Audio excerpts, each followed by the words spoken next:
Faced with this serious demeanor, you can't help but swallow. Or swallow him. Hello, and welcome back to How to Break Up with Your Yandere Boyfriend. I am so excited for this update because there are 3 new endings, one of them which is really spicy, so I'm very keen to dive in. But if you are new here, this is a Yandere dating sim in which you want to break up with your perfect boyfriend Soren. However, he's not too happy about that and he definitely has other ideas. Let's get started. Alright, so we are going to start from the beginning because the entire demo has been reworked and there's a lot of changes and new sprites, so I think it would be nice if we explore them together again. There's also a character creator now.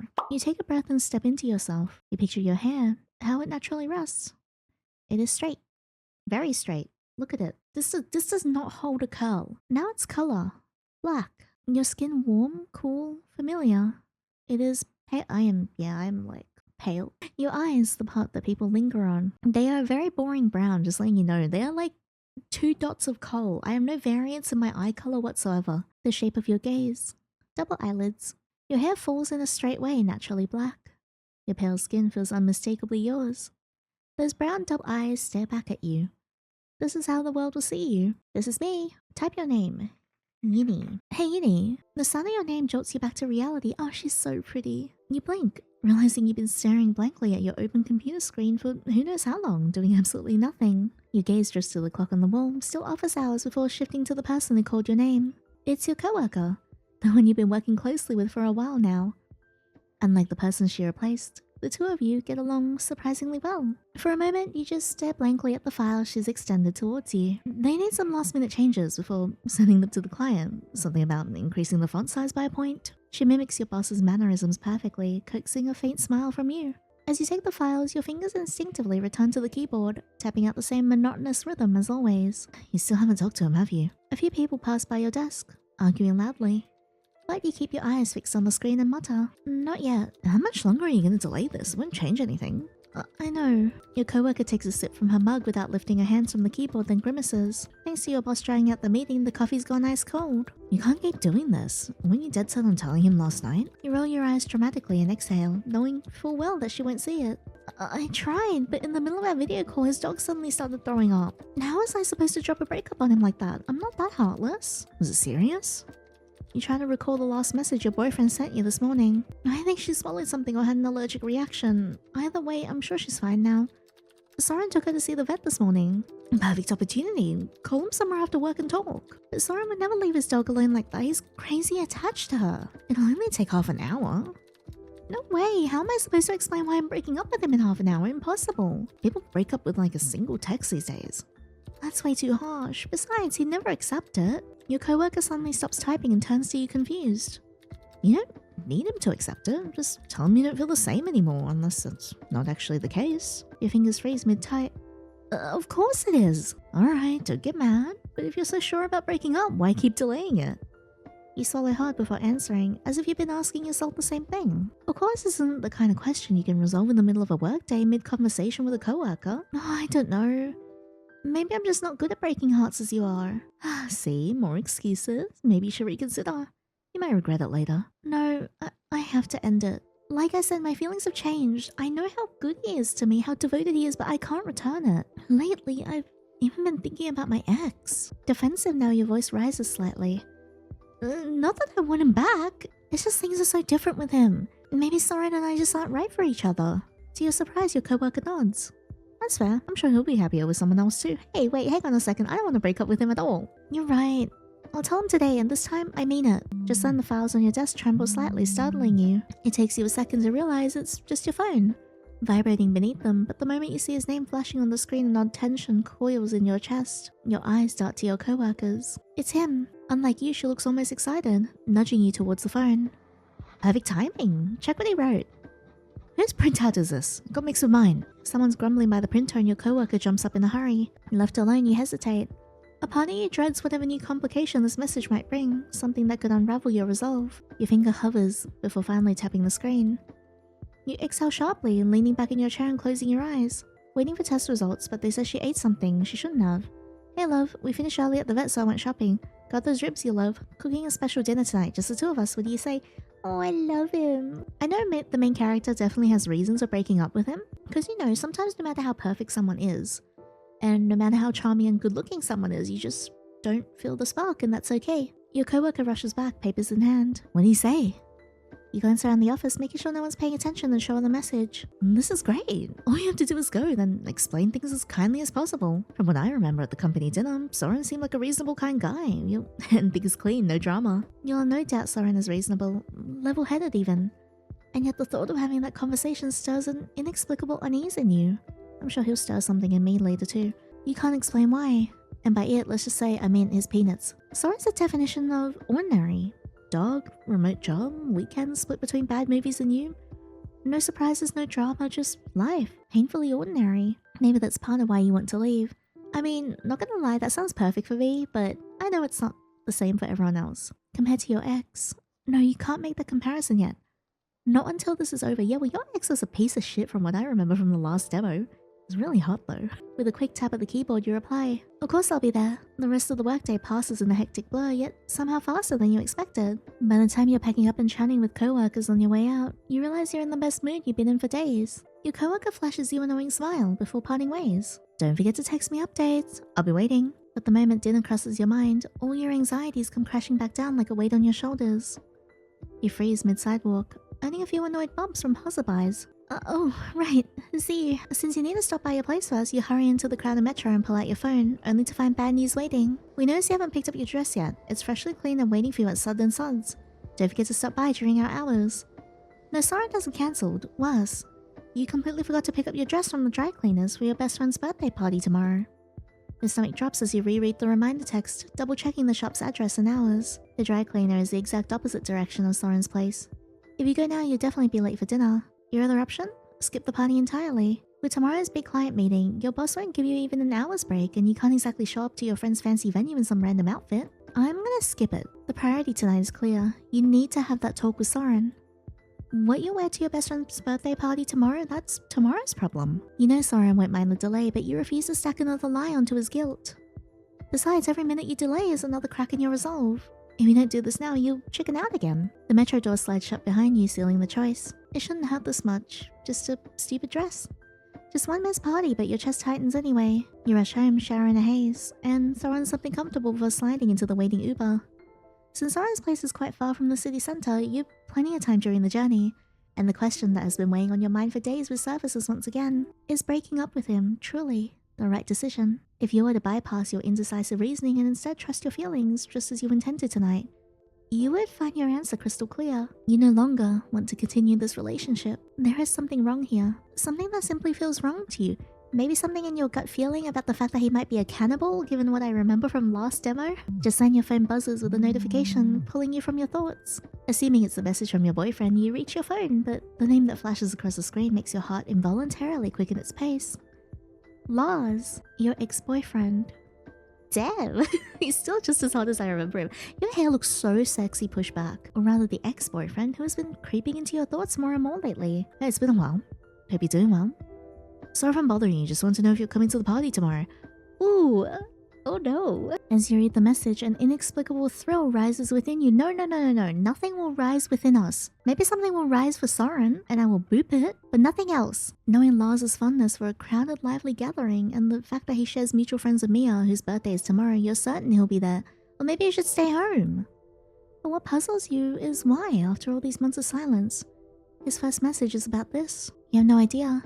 Should you respond? Your fingers hesitate over the screen, your inner voice whispering that it could be a mistake. It is absolutely a mistake. Yet another part of you burns to know, has he really moved on? And aches to answer him. We'll text him afterwards, I think. You slip your phone back into your pocket and turn to look out the window. Right now you have neither the time nor the energy to respond to that message or to dwell on what might be going through Lars' mind. You know the reason he's been creeping back into your thoughts lately is because of the emotional void and anxiety stirred by your decision to end things with Soren. You've experienced this pattern in past relationships too. This is really interesting. I know a lot of people immediately see Soren who's like, you know, very, very perfect, incredibly handsome, attentive, and I think a lot of people's first instincts are like, why would you ever break up with someone so handsome? And I think when you play the game a little bit more, you realize that the MC has definitely got like low self-esteem issues and other mental health problems that's putting her in the cycle of self-sabotage. And I think something like that is really, really sad. We'll continue on and I'll do a bit more of a deep dive into it at the end of the video. But the past needs to stay where it belongs, behind you. And Soren needs to be behind me as well in other ways. Besides, you're not even entirely sure you'll make it to tomorrow's birthday party. Thanks to your forgetfulness, you might end up avoiding Lars altogether, and if he's planning to be a pain, you'll be spared the unpleasant task of having to talk to him. Well then, feel free to pat yourself on the back for this dazzling display of optimism. As you step out of the Uber, you notice that the light patter of raindrops tapping against the car has turned into a steady downpour. You pick up your pace, crossing the small garden of Soren's house. An old but sturdy-looking two-story detached home. Its renovations perpetually postponed. That is a gorgeous house. You rush between the pergola at the entrance, doing your best to shield yourself from the rain. As you press the doorbell, you take a moment to notice how the neighborhood, made up entirely of similar detached houses, remains just as calm and quiet as ever, rain or not. Soon the muffled sound of footsteps and the distant dog barks pierce through the hum of the rain. Then the door swings open and there he is. Hello, fine shit. You're so pretty. Despite the difference in your heights, he leans forward just enough for you to clearly see the warm smile spreading across his face. Welcome, love. Come on in. Don't get any weather. Are you sure? I didn't get much weather. He steps aside to let you in, and as you cross the threshold, the familiar warmth of the house wraps around you. Or wrap around him. The contrast between it and the cool, damp air outside, or perhaps the weight of what's about to happen, sends a faint shiver down your spine. Just then, Soren closes the door swiftly behind you and turns to face you. I will do nothing because I want the spicy ending. It might be best to put a little distance between you and him, especially with the breakup talk still looming ahead. So instead of hugging or kissing him like you usually would, you settle for a warm smile. Unlike you, Soren leans in and presses a small kiss to your cheek, either unaware of your reserved demeanor or choosing to ignore it. Just then, the dog trots over to the door where you're both standing, her tiny body trembling with excitement as she begins to growl at you with surprising volume for her size. You notice the wet mark around her mouth and immediately understand that Soren must have tried to distract her with food before opening the door, hoping to soften her mood. But clearly, she couldn't be bothered to finish her snack when the opportunity to antagonize you was too tempting. You missed Dinny too, didn't you, Princess? I don't think Princess missed me. Attempting to kill me, maybe? Princess is the small, greedy, one-eyed chihuahua mix that Soren adopted. And though he refuses to admit it, she absolutely has anger issues. Truthfully, with her temperament and the eye patch she wears, Pirate would have been a far more fitting name. Don't mind her, she always gets a little sensitive after the vet. Of course, no problem. But you know damn well, it has nothing to do with the vet. She's despised you from the moment you met, for reasons you've never understood. Not that you can say that to Soren, who somehow still believes his princess is the sweetest, gentlest dog alive. Luckily, as long as he's around, her hatred doesn't escalate beyond bared teeth and growls. So as you both head back to the living room, she settles with glaring daggers at your back. Don't ask about the dog, because we want to go for the monster points, and these are the night points. We'll do the night points afterwards though. The last thing you want to think about right now is Princess, so you skip over any updates about her condition without a second thought. After all, she was the one who ruined your video call last night. The one that delayed this breakup conversation to tonight. The moment you step into the living room, the mouth-watering aroma of fried ribs spills out from the kitchen, wrapping around you. A single glance at the table tells you everything. The carefully arranged plates, the candles casting their warm glow, your favorite wine chilling in an ice bucket. He's so thoughtful. It makes the player really struggle with breaking up with him, and I think that's a really cool narrative design that they've done with the game. It's painfully clear how much effort Soren puts into this dinner, and the guilt inside you swells just a little more. How many of your exes ever cooked a meal like this for you? Better question, how many ever cooked for you at all? Not reheated leftovers, not takeout, cooked. Was there even one among them who appreciated the meal that you prepared? Maybe the real problem isn't this relationship but your own feelings. Maybe what you should do is silence those unreliable emotions, the ones that keep dragging you into the wrong relationships, and finally listen to logic. Maybe, instead of breaking up with Soren, you should be proposing to him. Oh? But why would Soren accept a proposal from someone like you? See, there it is, like the insecurity that MC has. He has a better job, a nicer house, a reliable car, a beloved dog, and hobbies that fulfill him, and a life that seems to be going perfectly well. Perfectly well because MC is part of it. That's part of why he's so happy. And it's so sad that she doesn't see that. Meanwhile, you have nothing but a job that you constantly complain about, a few old friends, weak family ties, a bunch of trauma and debt left over from terrible past relationships. The only thing you can offer him are your rather feeble love compared to his, some sex and maybe a bit of charm and a whole lot of chatter. No, you're not being too harsh on yourself. You just want to remind yourself of a truth, that's all. Unlike your previous partners, you've never understood what exactly keeps them in this relationship. Could this be what they call true love? Unfortunately, after your past bad relationships, your instincts won't let you put those rose-colored glasses back on. You no longer believe in fairy tales of white knights, rescuing princesses from monsters. You quickly jump in, trying to come up with an excuse for your unusually long silence caused by your thoughts. Everything looks amazing. Even such a simple phrase is enough to make his eyes light up. I'm so glad you like it. The food's almost ready. Do you need any help? No need, darling. I've got it. Please, just sit and relax for a bit. After checking on his dog, who has now gone to her bed in the corner, Soren smiles at you and disappears down the hallway. While you wait for him, maybe you could do something. Let's go to the kitchen. Even though Soren didn't ask for your help, you feel like it wouldn't be right to just sit back and relax while he prepares something for you in the kitchen. Besides, it's your last evening together. Of course, the presence of the dog still curled up in bed yet clearly alert might have also influenced your decision. As his footsteps fade down the hallway, you leave the living room and follow him into his spacious, airy kitchen. Nothing like the small open kitchen in your studio apartment. The moment you step inside, you're startled by the sight of the kitchen table already lined with mezes, salads, and other dishes. Soren, really, you didn't need to go through all this trouble. He's standing at the counter with his back to you and turns his head at the sound of your voice. You told me lately you've been skipping meals because of work. We need to take care of your nutrition, darling. I don't want you getting sick. Oh, you can't even remember when you said that to him. Probably just slipped out during one of your usual phone rants about how your boss dumps all the work on you. Yet somehow, he always seems to care more about the things you say than even you do. Your voice quivers slightly as you speak. That's very thoughtful. Thank you. Don't mention it, darling. You know I always enjoy doing things for you. So don't worry about anything tonight. Just enjoy it. I'll enjoy you. Offer to help him, because I want whatever this is. Driven by a definite need to ease your guilt, you jump in. I do really appreciate this meter on the side that they've added, which is a lot easier to track your determination in breaking up with him. I want to help. I can chop the spinach leaves for you, for example. He lifts his head from the bowl he's mixing ingredients in and glances at the bunch of spinach you point to, smiling. I think we already have enough spinach for the salad, darling. Just having you here is enough for me. But if you really insist, I'd appreciate it if you could tidy up a bit. Especially if you could put those spinach leaves back in the fridge before they spoil any further.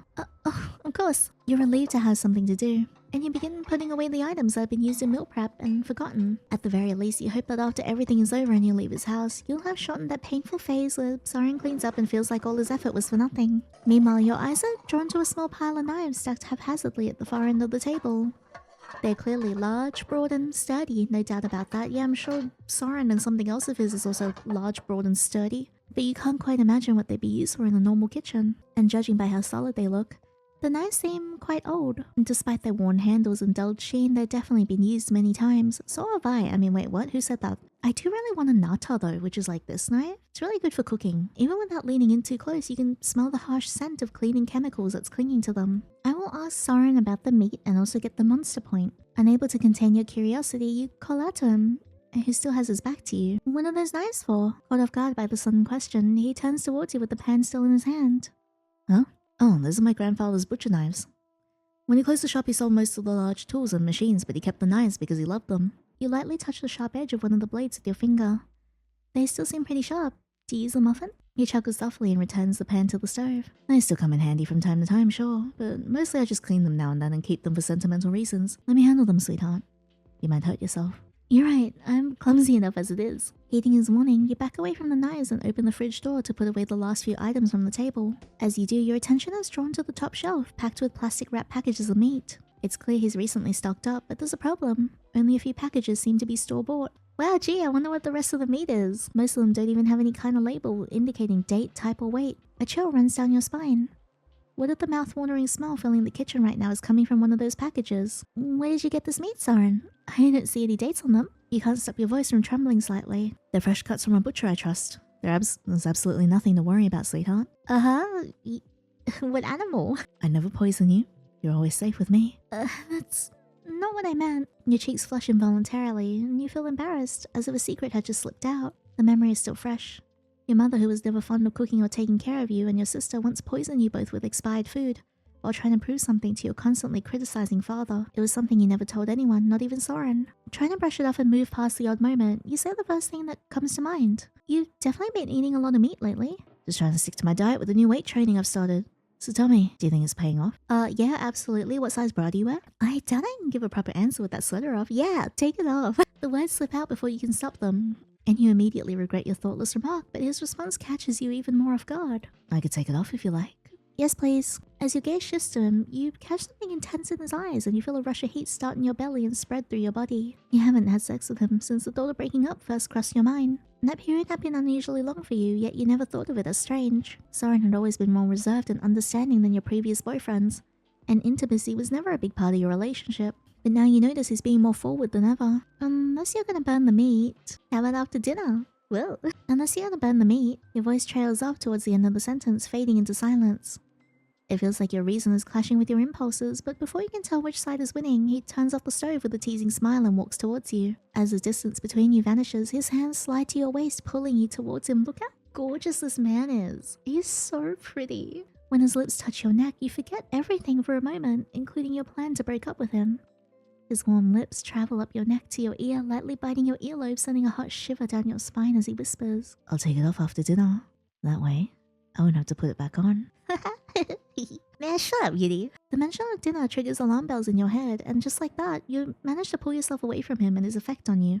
At least for now. He, as if he wasn't trying to seduce you moments ago, continues in a casual tone. If you want, we can sit down before the meat gets cold. Sure. You pause for a moment before leaving the kitchen, trying to make sense of what just happened. Thinking about having a quickie with your soon-to-be ex-boyfriend in the kitchen is quite frankly unbelievable. Inability to control your impulses is clearly still a serious problem for you. Your final dinner with Soren begins like any other, despite the tension churning inside you. As the scent of the warm lamb chops he's just served reaches your nose, you realize you're actually hungry. He takes his seat across from you at the end of the table and offers an encouraging smile. Please, try it, love. I hope you like it.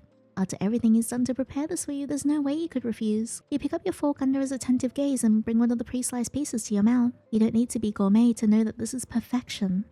The crispness of the outside, the tenderness of the juicy center, the way every spice is balanced just right. You've always known he was skilled in the kitchen, but this is flawless. It's absolutely perfect. I've never had anything like it in my life. He doesn't just react to the compliment itself.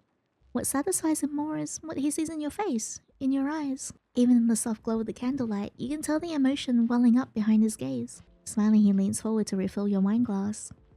I'm so glad to hear that, love. For the next minute or so, the only sounds are the rain tapping against the window and your utensils against the plate. Even Princess is absent, granting you both a moment of rare privacy. Tell him now, which is grayed out, but we'll continue eating, because I can't pick the other option anyway. Your gaze drifts towards the window, noticing the rain outside has picked up. The thought of the car journey in this weather begins to feel more and more unappealing.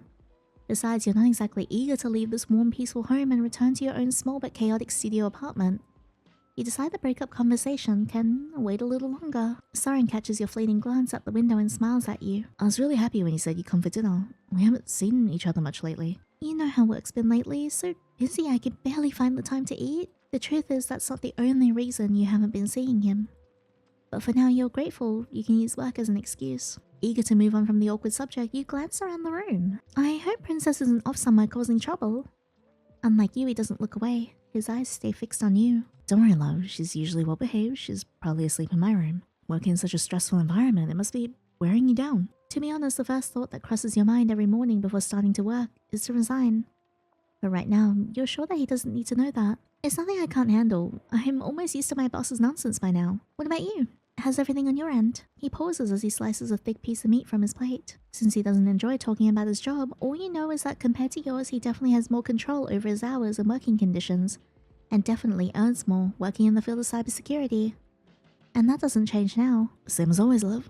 Everything's fine. I'm glad to hear that. As dinner continues, the conversation drifts to more everyday topics, becoming so simple and comforting that it almost makes you forget why you came here in the first place. Indistinguishable from your usual familiar evening meetups. Finish your chops. The other choices are still a work in progress for now. Okay, so these are probably for the other endings. I'll finish my food because the other option's not available.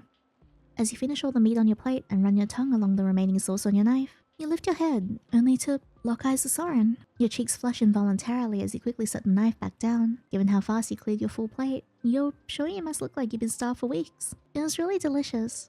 You know I've only been eating ready-made stuff lately. Miraculously, when Soren looks at you, he must see something other than your oil-slicked face because he smiles warmly. I'm so glad your appetite's back, my love. When I first saw you at the door, I almost thought you were sick. But your face looks more alive now. You regret skipping makeup, but try not to let it show on your face. Must have just been exhaustion. Most likely. Would you like me to fry up a few more chops for you? Despite how full you are, something stirs inside you at Soren's generous offer. An odd hunger returning without warning. But is it real appetite, or just a distraction from everything else? You can't bring yourself to focus on tonight. Your last evening with him. Either way, it doesn't justify making Soren go through the trouble in the middle of dinner. As you scan the table to consider other options, your eyes drift to his plate. You notice he's only halfway through what's already a generous portion compared to yours. Still, his chops look different. Do they look a little human-like? Not that I would know how butchered meat looks human-like, but you know, spicier, crispier, and somehow more flavorful. Surely he didn't save the best for himself. It's probably just your greed skewing your perception. Whatever the case, your mouth waters enough to turn back to him. There's no need to trouble yourself. Maybe I could try a little from yours? Uh-oh. They seem kind of different. Soren's smile remains in place, yet you catch a flicker of darkness in his eyes. Oh, I didn't think you noticed. You're right, love. It's game meat. Male mouflon. A type of wild sheep. The butcher said it was fresh, so I wanted to try it. Still, it might be a little heavy for your stomach. His tone stays gentle, yet there's a faint hesitation buried in his words. Whether he's unsure of the cut or the recipe, you can't tell. You recall the 2 separate pans he used while cooking. Most likely, the unlabeled meats you saw in the fridge came from the same animal. Even so, your curiosity outweighs your caution. You're ready to ignore even the risk of food poisoning. I doubt a single bite could hurt. It must be delicious. Everything you make is. Soren smiles again, though something in his gaze shifts. Curiosity replacing caution. Are you sure? I've never been more certain. Tilting his head slightly, he speaks in that familiar, soft voice. As you wish, my love. Instead of moving the cut to your plate, he rises and walks over, slicing a small piece just for you. Rain pounds against the windows, and for a moment the clang of the knife against the dish blurs with the storm outside. Oh, hello. Damn, it's so distracting. Open up, sweetheart. Yep, yep, okay, sure. Alright. The gesture feels strange, but you're used to Soren's occasional bursts of romantic whimsy, so you let him feed you. You place the piece of meat onto your mouth in one bite. I'll place his meat in my mouth in one bite. I mean, what? Soren doesn't take his eyes off your face. Chew it well, my love. Hopefully he doesn't also say that when we're doing shenanigans. As the meat melts on your tongue, a burst of spices comes first, followed by something unexpected. Nuh-uh, I've seen Hannibal. I know that he is supposed to spice, like, people a lot more because there is a strong taste. A lighter, sweeter note hits your palate. How is it? There's a subtle tension in Soren's face, as if he can taste the meat himself through you. You know he's always a little nervous on trying out a new recipe on you, but this was different. You can't help but wonder if he's unusually sensitive to criticism about his cooking. Thankfully, at this moment, there's nothing on your mind but praise. Delicious. Now I understand why you didn't want to share. I was only teasing. It's truly amazing. How about giving me your butcher's address? His expression softens completely. No need for that. I'll make it for you anytime you like, my love. For a few unannounced seconds, the warmth of Soren's palm cradles your cheek. Then his thumb gently wipes a drop of oil from the corner of your lips. You catch a glimpse of him bringing that thumb to his own lips before he returns to his seat. His plate stays on your side of the table. Please, eat as much as you want. I'm so glad you're open to new tastes. Next time, I'll prepare something even more special. Is it my ex-boyfriend? Filleted? Next time. You have no idea if there'll be a next time, but you don't push it. I'll be looking forward to it. Just promise me it won't be during the holiday season. Soren's only response is a sweet laugh. As you take another sip of wine, the lingering taste remains on your tongue. You reach for another piece of the chop. Try to bring up your decision or wait. Well, it's now or never. And though you clear your throat a few times, as if about to speak, or you manage to sip your wine and tell Soren that your throat has been a little sore lately, while the thought of ending things keeps circling in your mind, you listen to him with a smile as though nothing is wrong. Yet you're not even sure you've been able to follow what problem he's having with the veterinarian. At the end of his story, you finally can't hold yourself back any longer. Soren, just then your boyfriend, still busy finishing the salad bowl, answers with casual indifference. There's something I wanted to talk to you about tonight. Perhaps you drank the wine too fast out of sheer nerves because you notice your voice sounding husky. I'm listening, love. Soren's affectionate gaze lingers on you as he pulls a fresh plate of half-eaten greens closer to himself to replace the emptied bowl. Oh, this is so hard. The sight of him so cheerful, so content, only fuels your dread that you're about to ruin this pleasant evening. It feels like the worst possible moment for a breakup. But how long can you keep putting it off? Dinner is nearly over. Since he's already confessed his intention in the kitchen, you don't really think Soren is planning to wait long before pulling you into bed. Well, the truth is, I have no idea how to even begin a conversation like this. I've never been in such a situation before. What I mean is, I've never experienced something like that. You're speaking honestly. In your past relationships, you always carried a clear sense of whether things are moving right or wrong, even if you often choose to ignore those inner verdicts. You never left such a decision entirely in the hands of instinct and feeling the way you are now. While you sit, tense and restless, Soren pauses his meal, dabbing his lips with a napkin, maintaining the same calm, pleasant demeanor as before. My love, please don't take this the wrong way. I'm only asking to help you. Are you pregnant? Am I what now? For a moment, you can only stare at him in disbelief. What? My love, where did that come from? Calm down, darling. The Soren realizes his mistake and reaches out, as if to soothe you. It only makes your already raw nerves snap tighter. What nonsense are you talking about? I'm not pregnant. His brows knit faintly, though his voice remains soft. I understand, Yinny. It was only a guess. You seem more tired, more tense, more sensitive lately. Your appetite has changed as well. The mere suggestion invades your thoughts at terrifying speed, halting you in place. Could your recent emotional storms truly be because of this? No, you already had your period since the last time you were together. But that alone doesn't prove anything. What if you are? You know, before returning home, you'll have to stop at a pharmacy, find a test and anything to quiet this gnawing suspicion. And yet, the fact that you planted such a thought in your head only stirs your anger further. You can't be serious. We've been using double protection. You're right, my love, but no method is ever truly foolproof. Why are you blushing? What have you done? The idea that this might be added to the heap of misfortunes already crushing your life shakes you to the core. You didn't make a mistake, did you, Soren? Nothing happened that you didn't tell me? Your voice comes out sharper than you intended, and you can see the flash of discomfort in his eyes. Why would I ever do that? I'm capable of owning up to my mistakes, you know. I thought by now you knew that about me. Suddenly guilt washes over you. That's not what I meant, But Soren doesn't let the subject linger. His voice once again gentle cuts off your words. Since this isn't the real issue you wanted to discuss, I'm truly sorry for bringing it up out of nowhere, my love. I only wanted to understand what's been troubling you, and that possibility crossed my mind. Oh, I feel so bad. Like MC's turmoil, although understandable given their implied mental state, still hurts people. And it's clear that Soren has been hurt and confused by what's going on. I was about to explain. Just before you mentioned the pregnancy, you force yourself to steady your breath, deciding to let this bitter detour fade. And you do it by confessing to an even harsher truth. You inhale deeply then exhale. I want to break up. As the words leave your lips, a heavy silence floods the room. You avert your eyes, too afraid of what you might see on Soren's face, waiting in unbearable stillness, until his response strikes you from an angle you never expected. His laughter is so sudden, so loud that the glass slips from your hand just as you try to wet your mouth with a sip. It falls onto the table without shattering, the wine spilling forward, spreading across the surface in slow crimson waves. But with every hair on your body standing on end, it's the last thing you care about.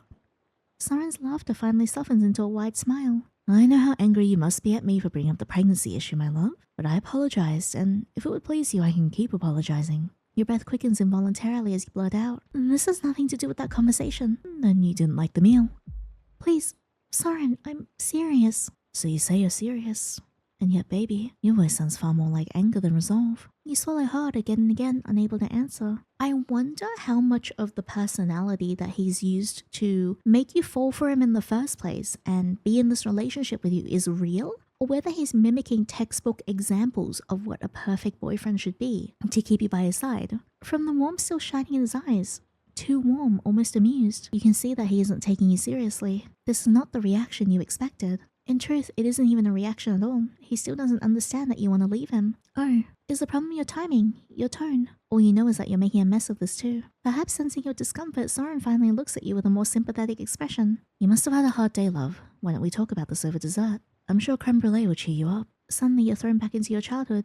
Back to those moments where adults tried to pacify you with toys or sweets, never caring what you were actually saying.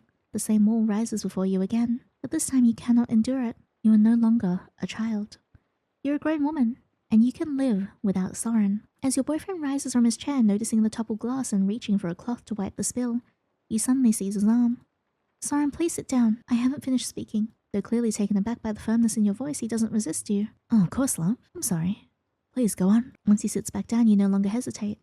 I want to break up, Soren. His brows lift slightly, though his expression remains warm. You must be joking, darling. It's far too late to pretend this is all a joke. No, I'm not joking. I'm sorry. But it's the truth. Soren's smile vanishes from his face in an instant. I don't understand. Is it someone else? The idea that he could believe you were unfaithful leaves a bitter taste in your mouth. Still, you don't blame him, because if the roles were reversed, you know you would have reacted the same way. No, Soren, there is no one else. His piercing gaze softens with visible relief at your words, but it doesn't last. His blue eyes quickly harden again, fixed on you with the same confusion and tension. Then what is it? I can't understand how you could make such a sudden decision. You knew this question was inevitable. In explaining something you don't even fully understand yourself feels almost impossible. My feelings have changed. I'm not happy in this relationship anymore. So your feelings just shifted overnight? When we watched movies together, when we shared meals, when we made love, when we spent all that time together, were you not happy then? Were you only pretending? Or have I misunderstood everything all along? You can see his breathing quicken, the tension sharpening his features. But the worst of it all is the disappointment in his eyes. Your earlier firmness deserts you in an instant. Oh, no. Believe me, Soren, it isn't like that. I've always loved being with you, I still do. But something is missing. And the further our relationship went, the stronger that absence grew. And I can't even tell you what it is because I don't know myself. I think I'm not in love with you this time.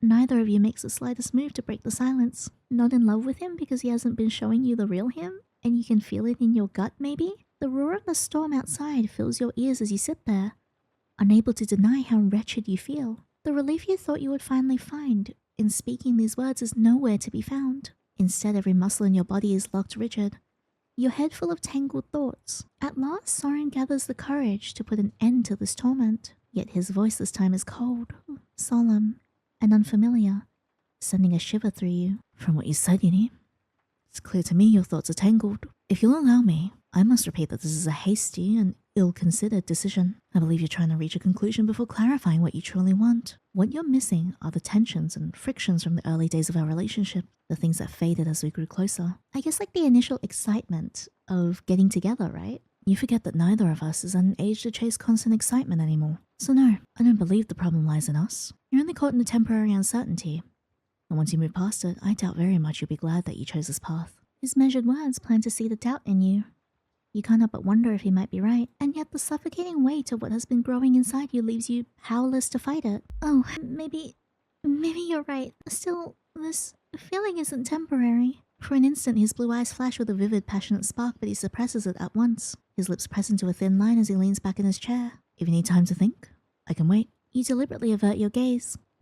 After all, you can't imagine what time would change. You spent the past month thinking of nothing else and nothing has shifted. To leave him or stay, both paths look equally dreadful in this moment. You fear not only the possibility of making an impulsive, irreversible mistake, as he warns, but also what might become of your relationship if it continues after this conversation. So you don't want more time. At his decisive tone, your head lifts towards him. There's no warmth left in his eyes, you must have drained it all. And yet his voice carries no less understanding than before.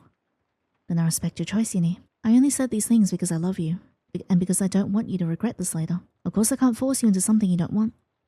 So be it, whenever you wish. I'll call a cab for you. When he rises from his chair and leaves the room in quick, determined strides, you know the conversation is over. Your body, strung tight with dread, unravels on its own, and the tears that burn behind your eyes spill free before you can stop them. And now is not the time to cry. You've done what you resolved to do and you ended things with him. You should feel freed from the gnawing dread that has tormented you from the past month. So why do you feel so wretched now? Is it because you're certain you've lost Soren completely? You never expected to remain friends after a conversation like this. Not when you rejected even the generosity of his offer to give you more time, wounding him more deeply than you care to admit. The wine you hadn't let him fully clean away still finds its way, dripping from the table, staining your skirt as it mingles with your tears. Still, you sit motionless in the chair, weeping. Because if you were to stand now, you know you wouldn't walk to the bathroom, you'd go to him. You'd beg him to forget everything you just said. You've never been good at breakups, but this time, you must endure the weight of regret. By the time Soren reappears at the doorway, enough minutes have passed for your sobs to quieten, at least for now. And cab is here. I'm coming. You rise and approach him. This feels awful. Though your face is marked with the evidence of your tears, he says nothing. He offers you nothing more than the courtesy of a good host, and still, you can't help but appreciate that he walks you to the door. Your eyes drift instinctively down the hall in search of Princess, but the dog is nowhere to be seen. To you as well. I wonder if his sudden, switch up into being more cold is a way to make you regret it instantly. So this is it. The end. Yini. Just as you're about to step out the door, you pause, startled, and turn back to him. Soren swiftly takes an umbrella from the stand and offers it to you. You don't need to return it. I'll pack up your things and ship them to you soon. Your fingers close tightly around the handle, still warm from his grasp. I'll do the same. Thank you. You're grateful at least that things haven't turned ugly, and you can still spare each other these small comforts. But the moment you leave the warmth and the light of his home, the cold, oppressive dark outside makes your skin prickle. Clutching the umbrella, you hurry towards the waiting cab. Before opening the door, you fold it shut and cast one last glance towards the house. Since he hasn't closed the door, Soren lingers there, a dark silhouette framed by the flood of light spilling out behind him. Even so, you can see him raise his hand in farewell. Though you know he likely can't see you, you mirror the gesture. Moments later, the cab pulls away, its tires hissing over the rain-slick street. You stare out at the night, trying to convince yourself that this is what's best for both of you. You weren't right for each other. This wrongness could have haunted you forever. And yet, no matter what you tell yourself, you can't shake the sense that a more painful chapter is waiting just ahead. The following evening, I still can't believe you actually broke up with him. And right before my birthday of all times? Mia is so pretty. You take another sip from your fruity cocktail, your eyes wandering everywhere but Mia's face. The blaze of the lights, the endless array of drinks, the dazzling crowd. Everything around you feels vibrant, shimmering, and alluring. The truth is, you're only here because Mia refused to accept your excuses over the phone. Her insistence wore you down. Now you're stuck in one of her elegant, expensive dresses, a gown that no matter how hard you try, never seems to sit right on you. Despite the bright smile fixed on your face, you are far from feeling as excited or as happy as you look. And as long as Mia insists on discussing the breakup, you barely manage to confess to her. You never will. What if you called him after the party? I'm sure whatever happened between you two was just a misunderstanding. Mia. She ignores the warning in your voice. If only I'd come to the party, you could have worked it out instantly. At last, you can't hold yourself back. You're really making me regret coming here, Mia. The look on her face tells you your irritation has hit its mark and she wilts, embarrassed. Oh, you're right. There's no rush. Come on, let's join the others before it gets too crowded. I'll fill you in on the latest gossip. Mia loops her arm through yours, pulling you towards a circle of familiar faces. And as soon as you catch a sight of old friends among them, your mood lightens. Soon, swept into the chatter, you even manage to feel almost happy. When Mia slips away, having spotted a potential new investor across the room, you chose to stay behind with the group of friends she whispered into your ears were boring and ordinary. But you don't mind. Their company is familiar, comfortable, and pleasant even. For a while, everything goes perfectly, until the moment someone you've known since university, in what seems like nothing more than innocent curiosity, asks, "So you're still with Axel? I haven't heard from him in ages. Who the hell is Axel?" "Oh no, we broke up a long time ago. We don't keep in touch anymore." The name alone is enough to send a tremor through every muscle in your body, though you do your best not to show it. Unfortunately, someone else catches the exchange. Someone who, unlike Mia's other friends, knows far more than you wish they did. Before you can stop it, your love life becomes the group's new subject of conversation. Wait, I swear the last time I saw Yiddy, she was with that hot blonde actor. Shame you didn't bring him along tonight. After ignoring Lars's message yesterday, you're nothing but relieved he chose not to show up at the party. Someone else cuts in before you can even respond. You mean Lars? Was that his name? I remember seeing his last film. Tell me, Yinny, does he use a body double for the nude scenes? Hey, they broke up ages ago. It wasn't even serious between them. But Mia said she finally had a serious relationship. I'm dying to meet your new boyfriend, Yinny. Didn't he come? Oh, I haven't met him yet either. She came alone. Didn't tell me you two broke up. Isn't there someone new in your life, Yinny? Okay, calm down, peanut gallery. The ringing in your ears grows louder, and suddenly it feels like you're suffocating. As if a spotlight has been turned to you, every pair of eyes in the room seems to burn you into your skin. The forced smile on your face stiffens until it hurts. Clutching your glass tightly, you murmur before slipping away from the crowd. I'll just grab a drink and be right back. Oh, but it was just getting interesting. Come right back, okay? Ignoring the voices and laughter calling after you, you hurry away. You need to step outside, breathe some air, and collect yourself. But as you're about to reach the entrance, a sudden hand on your shoulder makes you jump. You turn to find Mia standing directly in front of you. I was only gonna go get some air, don't worry. I'm not sneaking out early. Her silence unsettles you, and when you try and study her face closely, you catch the excitement she's trying to suppress. What is it? I need to tell you something. What's wrong, Mia? Damn it. He's here. Who? Your mind scrambles to guess who could be troubling her this much. Probably someone connected to her work. Or maybe someone from Emil's family. But you don't have to wait long. It's Soren. Wait, what? Your heartbeat quickens against your will, as your gaze instantly follows the direction Mia discreetly points out. Oh no! So that guy's hot too. Soren really is here, engaged in a conversation with Emil. Though you can't quite catch his expression, he's nothing like you feared. Not tense, not cold, not distant. On the contrary, he looks genuinely happy, at ease. Truthfully, after the seeds of doubt he planted in your mind, you ended up scouring the streets for a late-night pharmacy, only to find every test you brought coming out negative. There's no reason you shouldn't feel just as carefree as he does. After the strange tension of yesterday's conversation, you're grateful, if only for a fleeting moment, to see that maybe things are fine between you. But the illusion doesn't last. Because in the next breath, you're confronted with the sight that left Mia stunned. Who is that? A woman. Someone you never met before glides towards them. Excuse me? Beautiful, striking in a way that's impossible to ignore, she slips her hand through Soren's arm. As though it were the most natural thing in the world. What? My god. Who is that woman, Yiddy? Mia's whispered question sends a current of heat coursing through your body sharp as lightning. Still, you manage to answer steadily. I don't know. Your friend stares at you, shock written all over her face. Her gaze burning hotter with every second. What do you mean you don't know? She's not, I don't know, a cousin? A friend? Most likely not, but like I said, I don't know. Soren? Were you cheating on me? Then maybe she's just a colleague. Maybe he's only trying to make you jealous. Maybe. You want to believe her? No, you need to believe her. Because how else are you supposed to make sense of this? Soren, who normally despises crowded parties, showing up at one the very next day after your breakup. Your best friend's birthday party, no less, with another woman. A beautiful woman who you never seen before. Your mind scrambles for any explanation, but only one possibility keeps circling back. And yet, no, you won't do him that injustice. That isn't who Soren is. Did you tell him about the party? Yes, but that was a week ago and you hadn't said anything about breaking up. Besides, you told me everything between you two was perfectly fine. Mia clearly expects you to react, but you can't begin to explain what's racing through your head. All you manage is a murmur. I see. So you were wrong. Contrary to what you believe, Soren must have already known about your feelings. Instead of asking why you hadn't mentioned the party, he chose silence. Even during last night's dinner, he avoided bringing it up. You were wrong. A man as rational as Soren wouldn't lower himself to childish games to make you jealous. On the contrary, by revealing his new relationship so openly in front of everyone, he's making it clear there's no path back to him. Once again, you were wrong. Of course, he couldn't replace you in a single day. The truth is far crueler. This woman must have been in his life even while he was still with you. Maybe when he told you yesterday that you needed more time, he wasn't offering it solely for the sake of your confusion. A familiar numbness washes over you, curling cold and heavy through every limb until you feel hollow. Oh god. I'm interested to see how this plays out, but at the moment... Yeesh. Are you alright, Yini? You turn to Mia's anxious face and give her a calm, almost gentle smile. This isn't the first time. And if things keep on this way, it won't be the last. So there's no reason to ruin your friend's birthday party over this. Of course. Now, stop staring over there and let's forget it. We came here to have fun, didn't we? Fun? For God's sake, how am I supposed to enjoy myself now? And what on earth is Emil talking about with him for so long? I swear, if that woman doesn't turn out to be some long-lost sister Soren's been too ashamed to admit to, I'll lose my mind. Yini, please stop smiling like that. You're scaring me. Your smile only widens. I suppose I've gotten used to it. Don't say that. Please don't.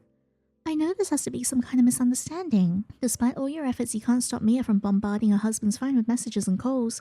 Until he finally breaks away from Soren and comes back to you. So, Emil, who's that woman? The tension in Emil's expression is obvious at a glance. Why don't you ask him yourself? Could you not spare a few minutes with someone who came here to celebrate your birthday? Do you even realize how rude you're being? What the hell? What is this attitude? Oh. Emil may be right, yet his anger also reveals something else. His closeness to Soren runs deeper than you thought. You want to say something to Mia, but she doesn't hold back, her own anger flaring at her husband instantly. Do you even hear yourself? What do you expect me to do, Emil? Go over there and congratulate him for cheating on my friend in broad daylight? Sometimes you drive me insane. What cheating? Weren't you the one who just told me a few hours ago that they'd broken up? And how's that change everything? You're saying he met that woman just a few hours ago. Oh, Mia. Once again, the painful truth you've been trying to escape slams against your face. Emil sees the look on your face and swallows whatever he was about to say and steadies himself with a deep breath. What I mean is you're exaggerating. The woman is just the daughter of a family friend. She was invited too but didn't want to come alone. Soren wanted to both celebrate your birthday and keep her company, that's all it is. Knowing Soren as you do, you can tell it's just an excuse. Wait a second. She was invited. I never invited her. I don't even know her name. Ellie invited her. They know each other. Your sister invited someone to my birthday party without even telling me. With years of friendship behind you, you recognize the warning signs immediately. Mia's about to cause a scene. And the very last thing you want is to be the reason your best friend ends up fighting with her husband on her own birthday. This isn't the time for this. People are watching.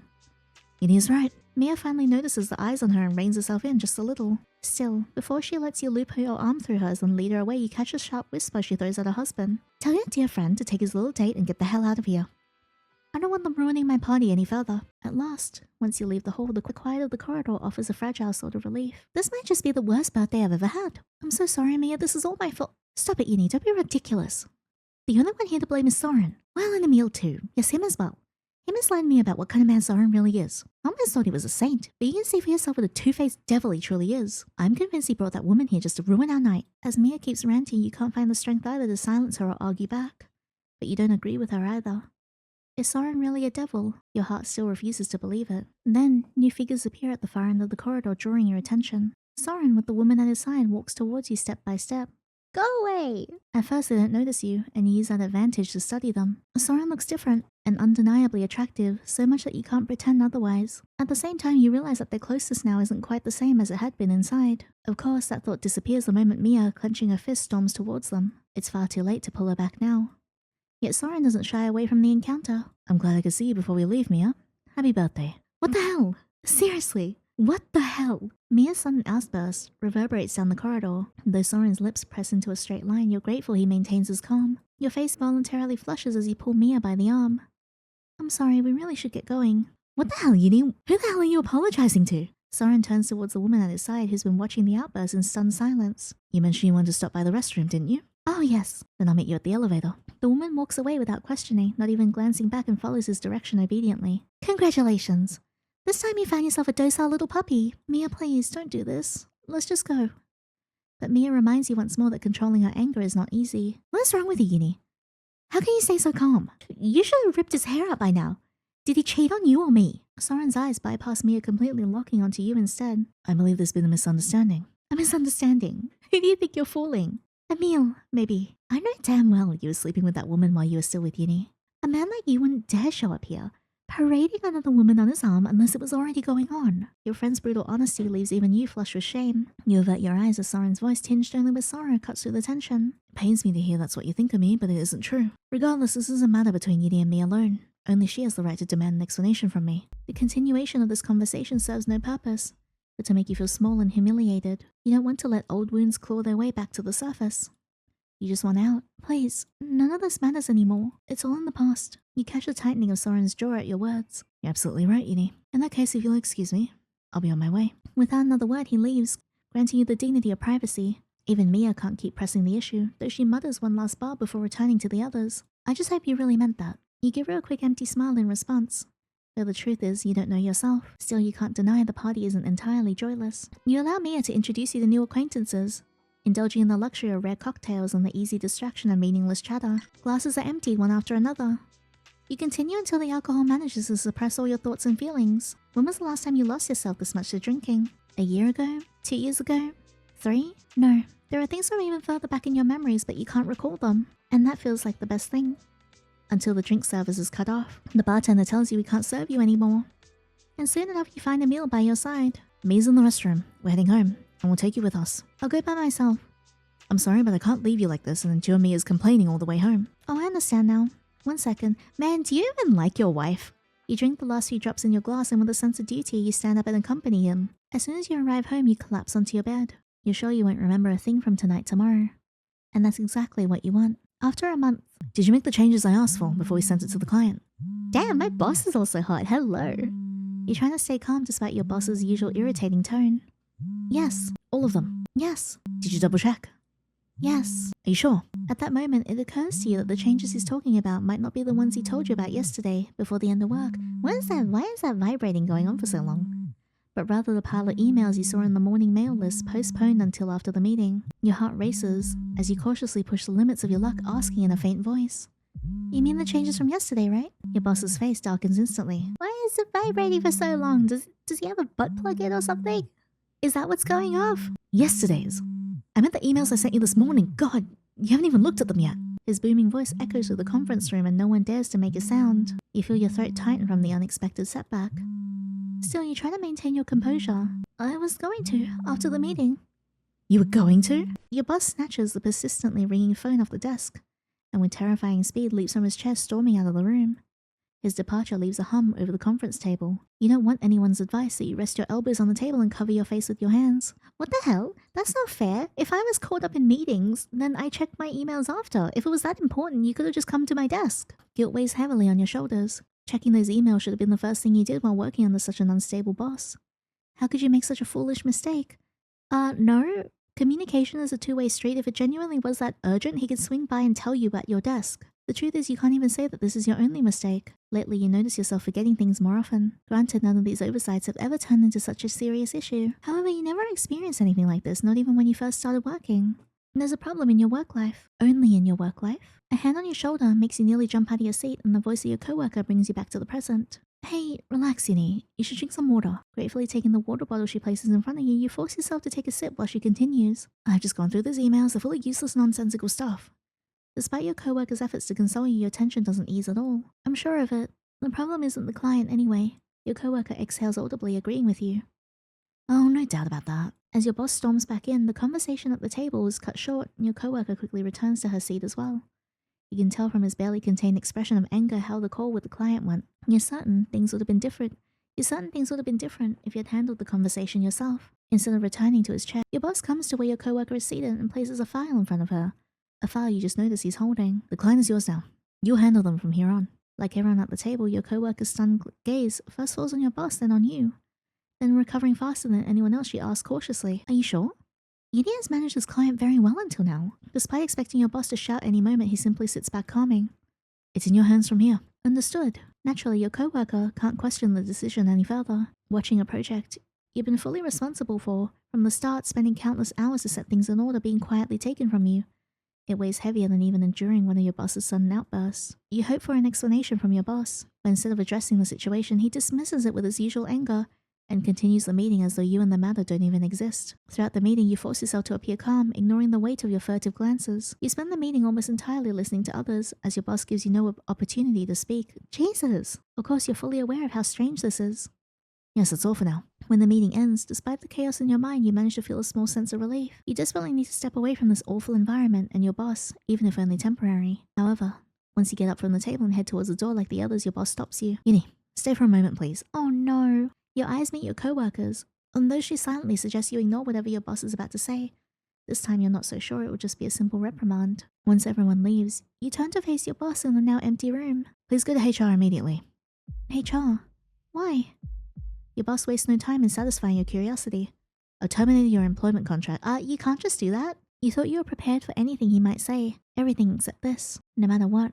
After all the effort that you put in and all the mobbing you've endured, you never imagined you'd be fired so suddenly. You're foolish enough to hope that because you tolerated your boss's mistakes, your own mistakes might be overlooked to some degree. You can't exactly call this your first time. In fact, you don't even think it will make the first page on your list of life's stupid mistakes. Thus, your shock quickly gives way to exhaustion. The rent, credit card debt, and all the other bills waiting for you at the end of the month. At this moment, you don't want to think about any of it. The only thing on your mind is leaving here as soon as possible. Alright, although your boss is surprised at how quickly you've accepted the situation, he immediately forgets about you while answering another call. Just like that? My job? Truthfully, there's no reason for him to fear you. You're not going to fight back. To avoid having to discuss anything further, you quickly leave the room. As soon as you reach your desk, you push the files aside and start gathering your own things. When your coworker arrives with a stack of files, she sets them down on the desk and turns to you, worry written all over her face. What happened, Yini? Don't tell me. You don't give her a chance to finish. Yes, I've been fired. The shock shows on your coworker's face. I can't believe it. Really? My god, that guy is completely unhinged. Actually, you might be mad at me, but I can't help saying this. I think this is for the best. You deserve better than this place. You can see how sincere she is while saying this, though it doesn't make the words any more convincing. If you deserve better, then where is this better? Why can't you ever actually have it? Maybe this is all that's meant for you, what you're entitled to. Thank you, really. Since you've been here, the office has been a little more bearable. I'm glad I got to know you. Oh, me too. I'll call you Yini, really. Noticing the sadness in your eyes, she tries to help you instead of prolonging the conversation. Then she witnesses your struggle to fit your belongings into a box. Wait, I'll bring a bigger one. Oh, wait, you must be swamped and you still have to deal with that client. You mean the client he passed to me during the meeting? We won't even be able to handle them for a few weeks without you anyway. Thanks to your coworker, well, your now ex-coworker, you manage a small smile. By the way, I'm also going to HR. You sign all the documents handed to you without really listening to HR's procedural explanations. The staff, clearly new to their job, seem pleased that you're handling everything without causing trouble, and at least they promise your final payments won't be delayed. Oh, that's nice. At this point, you're far beyond expecting any reassurances from words alone. Man, this just keeps getting worse. When do we get back with Soren? At your desk, you find your ex-coworker has already packed up all your belongings. Even saying goodbye to her feels exhausting, so you skip farewell to the others. After what happened during the meeting, they already feel threatened and show little concern for your departure. So you leave the office and walk back to the metro for the last time. There's so much you need to do. You have to start applying for new jobs as soon as possible, limit your expenses for a while, and even find some items to sell secondhand for extra money. But when you board the metro, sit down your box and take your phone in your hand, none of that is on your mind. A notification from a fake social media account draws you to a new short video posted by Nora. Oh no, Yiddy! Nora, the new girlfriend Soren brought to Mia's birthday party. After hours of scrolling through social media out of boredom, you finally manage to find a name and account. Since that day, you can't help but check everything Nora posts. No! The fact that she shares your interests is a cruel coincidence. Seeing her daily updates on film sets, photo shoots, luxury venues, shopping trips, and even Soren's house fills you with a strange feeling. You wouldn't call it jealousy. It's more like this life should belong to you and Nora is just trying to claim it as her own. As if she were a mere imitator, yet the only thing Nora has truly taken from you is your boyfriend. On your phone screen, you see Nora sitting in a cafe, flawless makeup, elegant dress and smiling. She talks to her followers about how busy her day has been. A faint cough in the background confirms there's a man nearby, though you're not sure if it's Soren. At least your ex-boyfriend keeps his habit of staying out of her social media posts, even avoiding showing up on his new girlfriend's account. As the video ends with Nora puckering her lips and blowing plenty of kisses, you feel a tight knot in your chest. You still can't shake the doubts that cross your mind when you saw the closest at the party. Somehow, it feels as if Nora and Soren's relationship is happening on a film set. Is this a PR stunt? Is Soren doing this to make me jealous? And he's faking this whole thing? Everything seems like a scripted scene in front of cameras. But since there's no one you can share this with and get confirmation for, you're afraid it might be nothing but paranoia. That cafe is along the metro route. Maybe you could go, watch them from afar and see what their relationship is really like. Yini, please don't do that. Please go home. But why? What does Soren's relationship with his new girlfriend have to do with you? Okay, now I'm thinking that it's just an act. What good would knowing bring you? I need to know that he still loves me. That he really loves me, and that he can't forget me so easily. At the very least, I need to know I was truly loved by someone. Even if everything stays in the past, I want to be loved. I need to know that I'm worthy of Soren's love. Oh no, girl. That's so sad. When you step out of the metro and arrive in front of the cafe, your heart starts pounding with full force. You're almost on the verge of regretting your decision. So, setting aside whether what you want to do is right or wrong, you're not even sure you can pull it off. What if they catch you watching them? You'll be humiliated. Publicly, no less. God, this is pure madness. Why didn't I even come all this way? In the end, you decide to abandon the stupid plan and turn back. Only to collide with someone walking out of the cafe at that exact moment. Oh, great. The box you've been barely managing to carry flies from your hands and crashes to the ground. All sorts of little knickknacks scatter across the sidewalk. Damn. As you crouch down to gather your things, irritated by this new mishap, your gaze involuntarily flicks towards the cafe entrance. You need to get away from here before they notice you. Only then do you register the person you bumped into. And when they crouch down as well, pick up something that landed farther away and hold it out to you. Thank you. I'm really sorry I ran into you. It was an accident. The item in their hand is a vintage fountain pen. More worn than it should be, since you kept it close at hand just in case rather than properly protecting it. You remember that Soren gave it to you at the beginning of your relationship. At that exact moment, when the stranger's hands catches your attention, and when you lift your head, you see the person you bumped into is Soren. Oh no, this is gonna get so messy. Wow, dang. Every thought in your mind vanishes at once. Startled, you spring to your feet almost reflexively. Unlike you, he calmly picks up the box you left behind on the ground before standing up. I'm sorry if I startled you, Yini. Oh, no, I was just lost in thought. Did you change your perfume? I mean, I just didn't expect to see you here. After coming here hoping that the man beside Nora would be him, you're strangely relieved at how easily that lie slips from your lips. He smiles with a faint shyness that reminds you of the time when you had just met.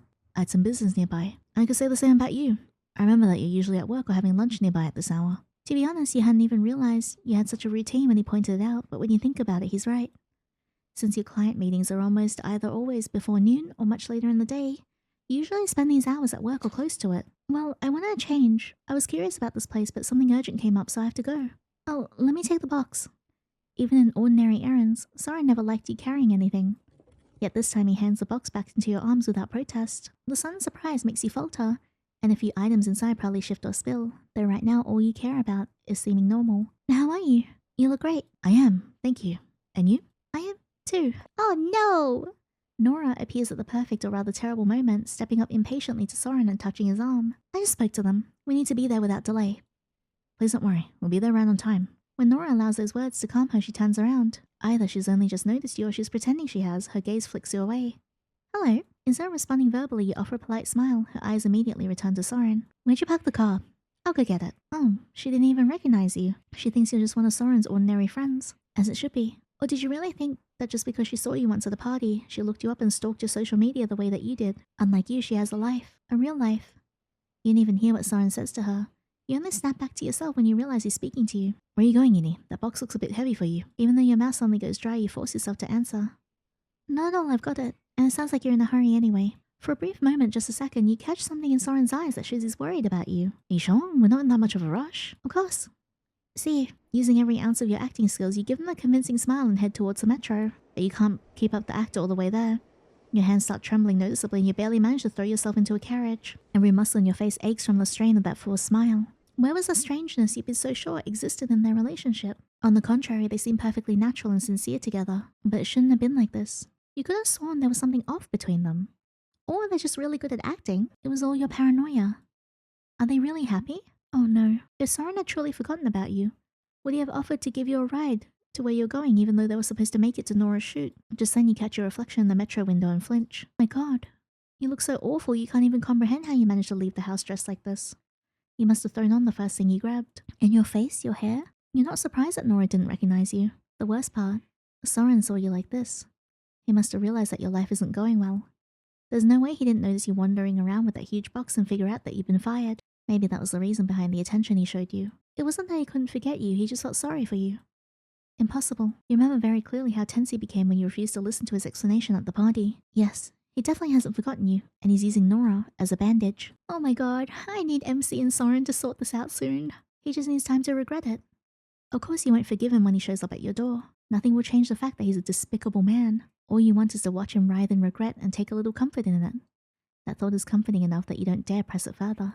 Like a tower of paper, you feel the first gust of wind would topple it. After a few job applications, one place finally gets back to you and without thinking too much you accept. After all, spending your time waiting for Nora's inevitable breakup announcement on social media seems far more enticing than wasting it on job hunting. Your new boss turns out to be calm and understanding, at least at first.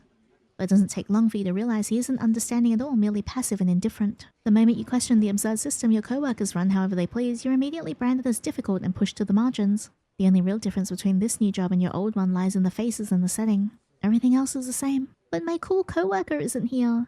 You find yourself locked into almost the same routine. During breaks in the restroom at lunch, just a single notification sound is enough to make your fingers twitch pulling up Nora's latest posts. At every moment, you live with a strange expectation you could never confess to anyone. You're waiting for the news, because it can't be. It shouldn't be, that you're the only one whose life is falling apart. And yet with every little post she shares from Soren's home, your hope erodes a little more. Seeing her in his kitchen, in his living room, even beside Princess, fills you with a sorrow you never could have imagined beforehand. You miss the quiet, calm, warm moments you spent with Soren after long, exhausting work days. The small happiness you gave up so easily because you didn't even realize what they were until you lost them. At last, this torment comes to an end when Mia calls you out of the blue one night. What began as a single glass to take the edge off after long days is now spiraled into something you can't sleep without. So the bottle never leaves your side anymore. Oh no! Yinny, I heard something about that devil. More like I dragged it out of a meal. I don't want you blindsided, hurt by some surprise later, so I'll tell you plainly now. Even over the phone, you can feel the excitement Mia's trying to suppress. Your hands tremble so violently you barely manage to set the glass down without stopping it. What happened? Is he getting married? Not like he'd invite me to the wedding anyway, so I doubt it really concerns me. The alcohol already humming in your blood deepens the role you're trying to play. On the other hand, Mia exhales heavily, as if relieved of some great burden. God, how'd you guess? You must know him better than I thought, because that's exactly what Emil said. He told him that's the plan. Your mind either can't process the words or the alcohol refuses to let them sink in. Either way, you can't form a proper reaction. Hasn't it only been like a month or two? You're still there, right? You didn't just drop to the floor? Of course I'm here. What can I say? Congratulations, I guess. And don't worry about the noise. It's just the neighbors again. I haven't started smashing things in a fit of rage. Your neighbors are honestly too much. Well, I wasn't expecting you to take this so calmly. Believe me, I'm relieved. Maybe you really didn't love him that much after all. Maybe I pushed things more than you did. Anyways, I've gotta go. Time for my second impossible mission of the day, dinner with Emil's family. Good luck. I hope it's easier than you think. I doubt it. Talk later. The call ends, leaving the numbness that held you together evaporating, and it leaves only a violent jolt of dread. You leap to your feet, knocking the glass from the table, but you don't stop to clean it up. Your footsteps echo as you snatch the bottle from the counter and drink straight from the neck. He's going to marry Nora. Nuh-uh, no he's not. How? Just a few months ago, you were sure his eyes saw no one but you. Then in a single night, you learned he was cheating. And now this. The liquor burns down your throat, but it's nothing compared to the fire that suddenly ignites in your chest. Traitor, you deceived me. Made me believe you truly loved me. Even the day I left you, God, I was torn apart inside for you. Do you have any idea how much I suffered before making that decision? How long I agonized over it? And you. Your vision blurs, tears spilling one after another. And yet, at the faint chime of a notification, you snatch up your phone by sheer reflex. Of course it's from Nora. Her new post, wineglass in hand, deep neckline on display, lounging on Soren's red sofa. The meaning couldn't be clearer, at least not to you. Calm down. Calm down, calm down. But when the bottle crashes hard against the counter, the sound of shattering glass and the spray of shards across the floor does nothing to soothe your rage. In this moment, you agree with Mia completely. At that party, when you saw them, you should have torn into Soren, ripped him apart right there. Your calmness, your patience, your maturity, all worthless. It's fine. It's not too late yet. With nothing left to lose, you step outside and hail a taxi, giving the driver Soren's address without the faintest hesitation. Oh God! Oh, I'm so nervous now. The very thought of screaming your rage into their faces fills you with a wild, feverish excitement. But the moment you step out of your car and shiver under the cold rain soaking you through, it finally hits you what you're actually about to do. Why did you even come here? On what grounds did you think you had the right to barge in on them? What would you gain besides looking like an obsessed ex? As all your courage drains from your veins at once, you realize even more clearly what state you're in. You're far too drunk and need to get home as soon as possible. Yet when you pat your pockets, you realize you spent all your money and didn't even bring your phone with you. Damn. You have no choice but to ask Soren for help. Still, the thought of seeing him having just slept with his girlfriend or about to seems less appealing than spending the entire night outside. Yes, you're an idiot. You'll never argue otherwise. In the end, you start walking down the road, deciding to flag down any car at all when at that exact moment the door to the house opens, and the shadow that steps out reaches you in the blink of an eye. When he grabs your arm, you can't help recoiling in fear. You're soaked to the bone. Hurry. Soren's voice is harsher and more tense than usual. Even so, you're in no condition to resist him or say anything. The moment you step inside, he shuts the door behind you and approaches you with a towel you have no idea when he grabbed. You and Princess are so alike. Hi, Princess. Despite us not getting along, I have missed you. She runs out of the house with such a dramatic enthusiasm too, as if she enjoys driving me insane. Then she comes back and stands silently right by the door with those wet eyes, as though I were the one who threw her out. Without asking your permission, he starts drying your hair himself with the towel. The contrast between the expression on his face and the gentleness of his hands is so stark that you want to object. I wasn't crying. It's raining. Whatever the hell it is. Where's your girlfriend? There's no way you can miss the fact that the word girlfriend momentarily throws them off. Okay, they are not actually together. Don't try to hide it. I know you're together. She shares every single moment of it in real time. You drank, and right after that you slept together, didn't you? Don't worry. She hasn't posted that last part yet. It probably needs a lot of editing. At last, the confusion in his gaze turns into a mocking expression. You're not used to seeing it on him. She's inside. Why did you come here, Uni? I'm kind of worried. Yet the only sign of anyone else in the house is Princess, who runs to the door the moment she hears your voice, then disappears just as quickly when she sees you as if disappointed. She couldn't have vanished into thin air after posting that photo. I'll say it in front of your girlfriend. Where is she? At your insistence, his eyes narrow. I said she's inside. Are you gonna go room by room looking for her? Ignoring the slight dizziness in your head, you mutter before rushing towards the living room. Why not? You must have caught him off guard because even though he tries to stop you, he's too late. You find everything in the living room exactly where it should be. Meaning none of the preparations shown in Nora's post from tonight are here. Okay, did they actually just stage it? Candles, glasses, and roses. A strange shiver spreads through your body rather than simple surprise, and this time you want to check the kitchen, only for Soren to manage to stop you at the last second by grabbing you around the waist. Slow down, Uni. No matter how hard you try to resist him, it's useless. The arm wrapped around your stomach is almost steel hard. I'm sure he's also steel hard. Get your hands off me! How dare you touch me however you please? He shoots back without the slightest hesitation. And how dare you wander around my house however you please? Oh, that's true.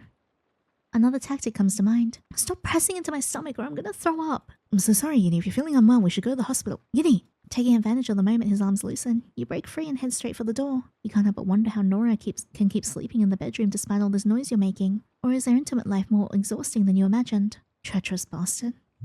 Luckily, just then a vague vibration from the console snaps you out of that, and with an instinctive reflex you grab the phone before Soren can. You honestly couldn't care less about the few things that get knocked over in the process. Be careful, Uni, you're gonna hurt yourself. Ignoring him, you stay close to the door and ready to bolt at any second, and check the notification. Oh, your girlfriend's gone live again. Must be from your bedroom this time, so that's why she can't come out here. But the moment you enter the stream, you freeze when you stand, because Nora is broadcasting from Soren's living room. From here, your brain short circuits and you can't stop yourself looking around. No, Nora really isn't here. What is going on? She's not hiding in the corner either. Soren approaches silently from behind and snatches the phone from your hand. Wait, Soren! She was showing the ring that you brought her. She's even replying to messages. Is this a joke? Even though he ends the stream, you've already seen what you needed to see. What you don't understand is whether Soren saw it too, because his expression doesn't show the shock that you expected. I absolutely think the relationship was staged to make you jealous. You saw what your girlfriend is doing, right? A forced answer slips from your lips. Yes. Aren't you gonna say anything? She keeps acting as if she's with you even though she's not. She's probably being directed by the acting agency that she works with. Directed by her agency? Don't be ridiculous. Who cares how much time she spends with her boyfriend? You're not even famous. Soren's forehead creases with wrinkles as he mutters uneasily. Maybe she's trying to make an ex she can't forget jealous. So she's staging fake live streams and posts just for an old boyfriend. You remember the marriage news Mia mentioned just earlier tonight, combined with Nora's live stream flaunting that ring, an idea starts flashing in your mind. An idea so crazy, you never find it reasonable, let alone say it out loud, if alcohol weren't coursing through your veins. You didn't do all this to make me jealous, did you, Soren? For 3 months. It wasn't Nora planning all these posts second by second. It was you, wasn't it? He stares at you as if he's never heard anything more absurd in his life. You can't help getting angry at yourself for even imagining Soren doing something like that. I was just saying it. Forget it. What can I say? Oh no. Oh no, something is so wrong. Soren, can we just go back to being in a relationship and you can just boink me and we can get over this? What can I say? Oh no. A smile suddenly appears on Soren's face, one that sends a chill down your spine. Your mind works better when you're drunk, my love. I was right! But at what cost? He's insane! Almost in shock, you wonder if you heard him wrong. So, is it true? And he doesn't keep you waiting. Even just to make you jealous? I wouldn't have put up with Nora every single day. Naturally, it took careful preparation. Still, I managed it very well. I knew he was like exceedingly clever and a master at manipulation. And a very good actor. At least until tonight. Oh my god. Even hearing it from his own mouth, your mind struggles to accept the reality of it. All those posts you followed obsessively for 3 months, as if your life depended on them, every single one was fake. And your first real impression of them at the party, that one was real. At the same time, you feel a cramped twist in your stomach. How could she do something like this? Are you insane? He sets the phone down on the console and takes a step towards you. Didn't you like it, my love? Learning that I still belong to you. I just played a little game to make you miss me too. That's all. Ignoring the turmoil in your stomach, you almost shout, "This isn't a little game!" As if unaware of your anger, he keeps advancing on you, and you try to step back, your back hits the wall, and with nowhere left to escape, you can't stop him from touching you. His fingers reach under your chin and lift your face. No matter how familiar his touch is, there's not a trace of that reassuring warmth you used to know behind his eyes. But in the end, I succeeded, didn't I? You came to me tonight, of your own free will. I didn't come for that, Soren. I didn't know you were this kind of man. You mean you choose a man who cheated on you over a man who was devoted to you? Is that it? I didn't say that. No, you're just as indecisive as I am, my love. Would you like me to resolve this matter once and for all? Maybe that's what's necessary to protect both of our sanity. That's why you came here, isn't it? You're waiting for me to take action. Deep down, you want this. You want me to take the burden of choice off your shoulders. You can't make sense of what he's saying. Yet your body must be sensing everything, because as you feel the liquid in your stomach rising through your throat, you lunge forward in a panic. "Get out of my way!" He goes on, having lost himself completely in the excitement of his own thoughts. You came here alone without anyone knowing, didn't you? Except for a taxi driver. No one knows you're here. You don't have your phone with you. You left your home behind in the chaos. If you suddenly disappeared, even Mia wouldn't suspect me. A woman who drowned herself in alcohol. Obsessed with her ex's new girlfriend's social media. A very emotional suicide story. Awful! What do you think? Under the pressure of his insistent gaze, you manage to part your lips with difficulty. You want it? I'm going to throw... Before you can even finish the sentence, you empty your stomach in an almost uncontrollable shudder. Soren reacts reflexively, holding you to keep you from collapsing to the floor, but it costs you dearly as you're sure nearly all of it sputtered over him. "I'm sorry. I'm so sorry." It's okay, sweetheart. It's okay. Please don't cry. I suppose I deserve this. Despite everything, before your vision fades, you can't help but feel light as a feather in the warmth of his familiar gentle words. As if you've been cleansed of all the stress of the past few months, the sound of the pressurized water echoes inside your head, merging with the awful throbbing there. For a moment you think they're torturing you with water, then the sound stops, followed by the noise of a door opening and closing. All that racket is so irritating that you feel a surge of hatred towards your neighbors. You definitely need to move out of here as soon as possible, but the moment you realize there's movement in the room, your eyes fly open. Wow. Hi, how you doing? Do you come here often? What size bra do you wear? Would you like help holding them? They look heavy. In front of the open wardrobe, you see a man hurriedly getting dressed.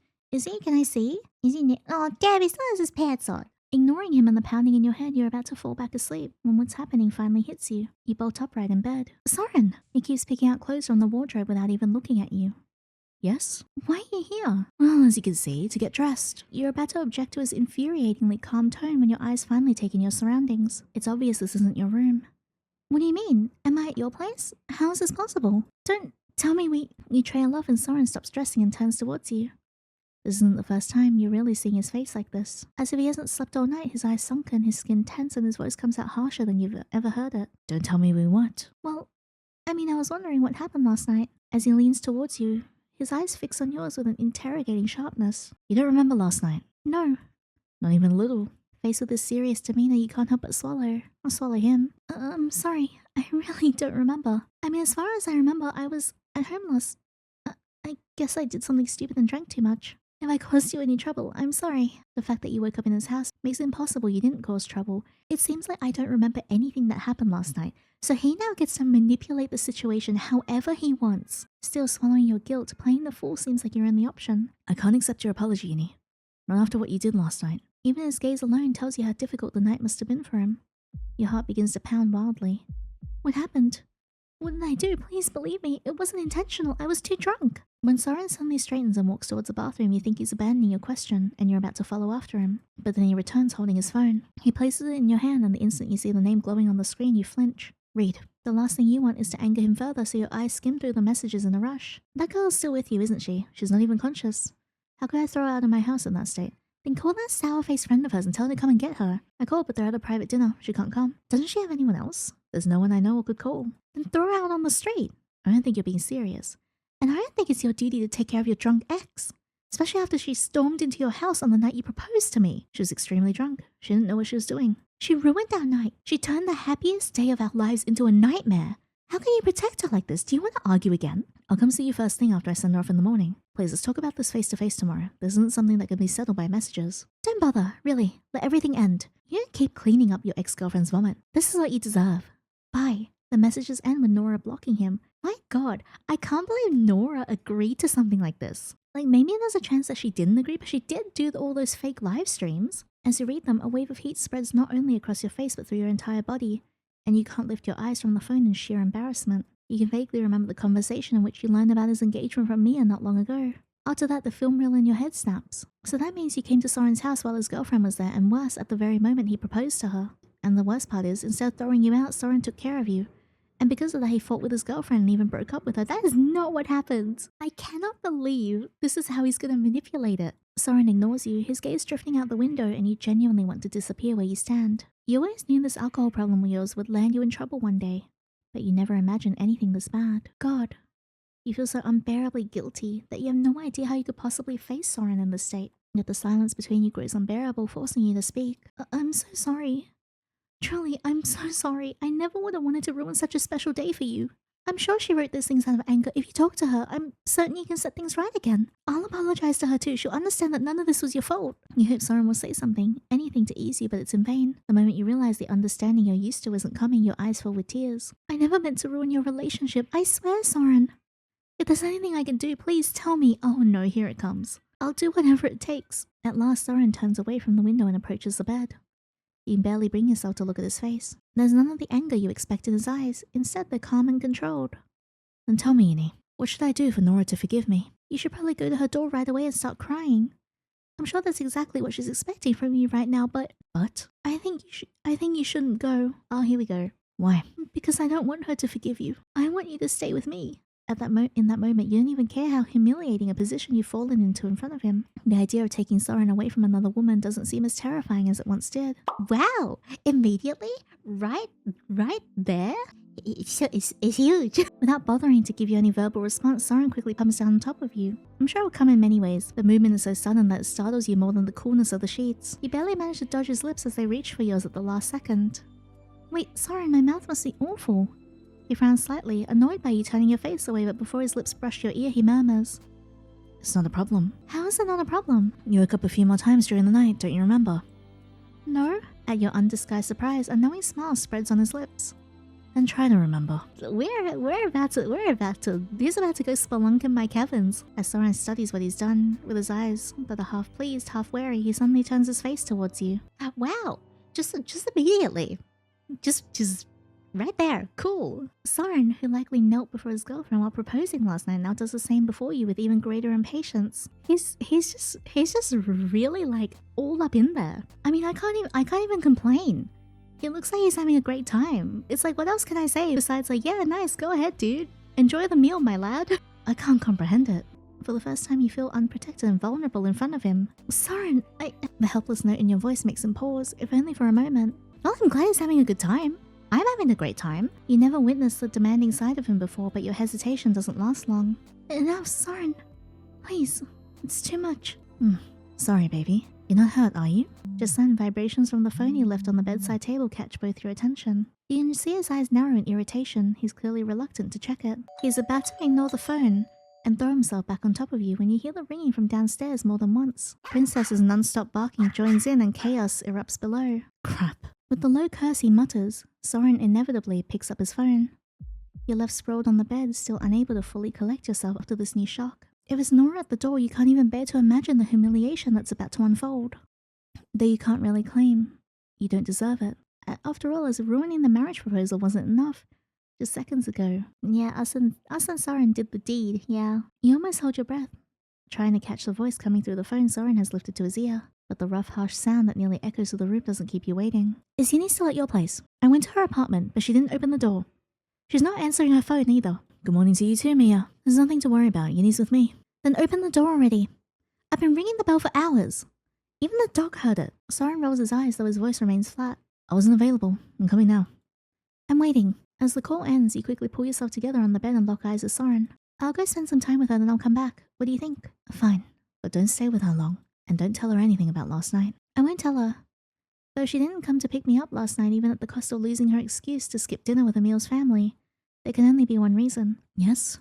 To dump me on you as a problem. Sorry, Soren. Looks like you're officially my boyfriend Mia doesn't like anymore. That's fine. I can live with that. Oh, he's gotten exactly what he's wanted. Smiling at him. In the end, Soren is just like the other guys now in your eyes. And you can live with that too. He chose you. Now you're the homewrecker. Neutral ending F. No! I mean, that was like hot as hell. But also, the way that this happy ending came about is so sad. I want to get the other two. Okay, so this time I followed the included walkthrough. And this should get us a new ending, which should be ending D-. You don't want to be alone anymore. So to get to this point, you have to make sure his night points are higher than his monster points, and that your determination is at 5. And then it will unlock this path instead. So with the previous ending, with the one where you and him did the thingy, that was when his monster points were higher. So this time it's the flip side. So he's a lot more protective and caring in this one. But yeah, at this point we've already been fired. She talks to her followers about how busy her day has been. A faint cough in the background confirms that there's a man nearby, though you're not sure if it's Soren. At least your ex-boyfriend keeps his habit of staying out of her social media posts, avoiding showing up on his new girlfriend's account. As the video ends with Nora puckering her lips and blowing plenty of kisses, you feel a tight knot in your chest. You still can't shake the doubts that cross your mind when you saw their closeness at the party. Somehow, it feels like Nora and Soren's relationship is happening on a film set. Everything seems like a scripted scene in front of cameras. But since there's no one you can share this with and get confirmation from, you're afraid that it might just be nothing but paranoia. That cafe is along the metro route. Maybe you could really go, watch it from afar and see what their relationship is really like. But why? What does Soren's relationship with his new girlfriend have to do with you? Oh, this is new, because in the last one, we run into them and see them, and this time we're just going home. What good would knowing that bring you? Right, does it even matter anymore? Besides, you feel far too exhausted to dwell on something so trivial. Going home and resting is the best thing you could do. The stress from work and lack of sleep must be making you have such absurd thoughts. Once you rest completely, you'll get rid of all this. You're sure of it. As soon as you return home, you throw yourself onto your bed with the careless abandon you've been craving these past days. Sleep wraps quickly around your mind, silencing every voice inside it. When the sound of the notification forces your eyes open, the room is still dark. You can't tell how many hours you slept, yet the exhaustion hasn't left you. Still, you don't neglect to check the notification. Nora's posted something new. But this time, instead of automatically tapping on it, your fingers freeze midair. Really? How long are you going to keep this up? Watching every day as someone lives the life you wish was yours. A happy career, a happy relationship, and a happy circle of friends. You don't know what she's done to earn all of this, but it's painfully clear what you've done to lose yours. Wrong choices have shattered you your whole life, and honestly, you doubt that will ever change. The job you thought that was finally on track has let you go. The relationship you thought was the most reliable. The man you trusted the most crushed you in a single night. And now you're expected to move on with your life. But how? As you sink back into the bed, the only thing you want is to rest a little longer and to gather some strength. I only feel this way because I'm tired. Tomorrow, everything will be different. Yet when you wake early the next morning, forgetting to turn off the alarm you set for work, nothing has changed at all. You try to ignore it, preparing a simple breakfast and scrolling through job listings, but the effort is so draining that you find yourself crawling back to bed for a nap. I feel like MC in this route is definitely a lot more, defeatist. Like, she's just so tired of everything. After months of being starved of real sleep, what harm could it do to indulge your body just a little? Just a few days. It won't hurt anything. And yet as the days slip by, instead of easing, the exhaustion only grows heavier. Every day, every hour, you set new alarms to force yourself out of bed, to push yourself into doing something, but it's all in vain. Oh, poor baby. It's not just a job hunt anymore. Even the simplest, most ordinary tasks feel like torture. The time you spend in bed stretches longer and longer. When you finally grab your phone from the couch, dead from not having been charged in so long it's only noon, you plug it in and wait impatiently for it to come back to life. Your only real desire being to order some food. After all, you've been putting off grocery shopping for so long that there's nothing left to eat at home and you're starving. But the moment the screen lights up, before you can open anything, an insistent call takes over. Of course it's Mia. She's been out of town for work lately, so you haven't seen much of her, and honestly that's been for the best. If she saw you or the state of your apartment right now, you can only imagine the things you'd hear from her. Still, despite everything, she's the only one who keeps worrying about you. Your coworker never gave up after a few ignored calls and texts, but Mia never will, you know that. So you take a deep breath, trying to pull yourself together a little before you answer. Why is your phone off, Uni? I've been trying to reach you for hours. You don't even get a chance to come up with a new excuse before an angry voice fills your ears. Sorry, I just fell asleep, and I forgot to charge my phone. Though that only makes her angrier. Do you know how many times you said that in the past month? Every single time I got worried. You never used to be like this. I know, but I told you I've been feeling a little unwell lately. I'm just starting to recover. I still don't understand why you haven't gone to see a proper doctor. At this rate, when I get back, I'll drag you there myself. There's nothing a doctor can do, I'm just exhausted. You know how they worked me like a slave before firing me. I didn't get a single drop of sleep for months, and now I finally have the chance. I'm catching up. You can't admit that the sickness you made up just to ease Mia's worries has been starting to feel more and more real each passing day. For a moment, the thought creeps in. What if you really are sick? Mia exhales heavily. I hope it's just like you say. Before I forget, check your bank account when you get a chance. I sent you some cash. With the job and the health stuff, everything piling up at once. Sure enough, you see the transfer notification among your messages. Mia is actually a very good friend. It was sent hours ago by Emil, almost as if it had been calculated down to the last cent. The amount covers all your mandatory payments for the month, plus what you usually set aside for yourself. Just seconds ago, you're worrying whether you'd even have enough left over for groceries after your automatic payments drained your account. Hey, you really didn't have to do that. I had some savings. Still, thank you. It takes a big weight on my shoulders. I'll definitely pay you back. Your voice trembles despite yourself. The last time you borrowed money from her had been for Axel's project, something Mia had warned you against again and again. You hadn't listened. Time, of course, had proven her right. She must be thinking the same thing now, because after a brief silence she speaks again, quickly, almost hurriedly. Don't be ridiculous, Uni. Just focus on getting better before I'm back, okay? I have to hang up now. Meeting's about to start. Talk soon. Talk soon. When the call ends, you collapse onto the nearby couch. There's still someone who loves you, someone who cares. You're almost certain you don't deserve even a fraction of that love, but that doesn't change the fact when Mia returns, you can't let her down. It's time to get yourself together. To lift your spirits, you order your favorite meal and head for the bathroom. Luckily, your bathroom stash has somehow lasted this long. By the time you finish a long bath that loosens every muscle, your mood feels lighter. At least compared to recent days. You set a timer on your phone after applying a forgotten face mask you found on the shelf. Well, I'm glad things are looking up a little. While waiting, you wander around the apartment and the sight that greets you shakes you. A mountain of dishes piled on the counter, clothes strewn everywhere, garbage left unemptied for days, filling the air with a sour smell and countless chores left undone. You hurry back into the bathroom, deciding not to dwell on it. It's nothing you couldn't handle. But the real problem isn't the chaos in your apartment, it's the chaos in your head. When the timer goes off, you stand before the mirror to peel off the mask. Through the steam that has clouded part of the glass, your own reflection stares back at you. How can your own eyes look at you with such cruelty? Yeah, as if your reflection is mocking you. With all the things you should be doing, you're wasting time trying to make yourself look pretty. No, we're looking after ourselves. You must have forgotten that no matter what you do, you'll never be as beautiful as Nora. Soren didn't just choose her because she was prettier. She was more talented, more intelligent, more fun, hardworking, and more responsible. Better than you. By leaving him, you only did him a favor. Tell me, what else is in your head? Did you want for once to be the one who walks away? Did you really think you could? No, Uni. You can never leave, never get away, and never move forward. Because the ones who leave are strong. And you only ever come back. Back to misery, to loneliness, and to shame. Because this is where you belong. When Soren made you believe even for a moment that it could be different, did you think it was real? Oh, you've always been like this. No, none of this is true. You believe whatever they want you to believe, and you always ignore the truth right in front of your eyes. But the truth is right here. Look into your eyes. Do you see the emptiness there? This is all you deserve. Shut up! You don't realize when your hand closes around the glass, but the crash as you hurl it at the mirror erupts like thunder through the bathroom. It's enough to silence every voice in your head. With your heart heaving, the only sound left is the pounding of your heartbeat. All that remains of the mirror is fractured surfaces and shards of glass scattered across the floor. Those merciless eyes, the ones that stare back at you with such cruel judgment, they're gone. Will they return, or have you managed to rid yourself of them forever? You don't know. Then you notice the fallen toothbrush on the floor, and in the same breath the broken glass comes back to mind. With horror, you realize your fist is still clenched tight around the jagged remains of the cup. When you finally force your hand open, blood wells from the cuts, the sting spreading like fire across your palm. Really? Now? You're certain it's nothing serious. But what are you supposed to do now? Clean and wrap the wound first or stop the bleeding? Your mind stalls frozen. Tears spill down your cheeks, joined by ragged sobs you can't even hold back. Why does everything keep getting worse? Why does it always have to hurt? If only Mia went out of town. You need someone to pull you out of this mess so desperately you don't even care how pathetic you'll look in her eyes. Then the doorbell rings. Oh, how convenient. At first you think it's from a neighbor, yet it rings again, sharp and insistent, and you realize it's yours. It keeps going over and over, impatient and relentless. For a split second, you let yourself imagine the impossible. Mia showing up unannounced or sending someone because she was secretly worried. But you shouldn't get your hopes up. It has to be the food delivery. You hastily wipe the mask from your face with a towel and try to blot the blood from your hand, but it's no use.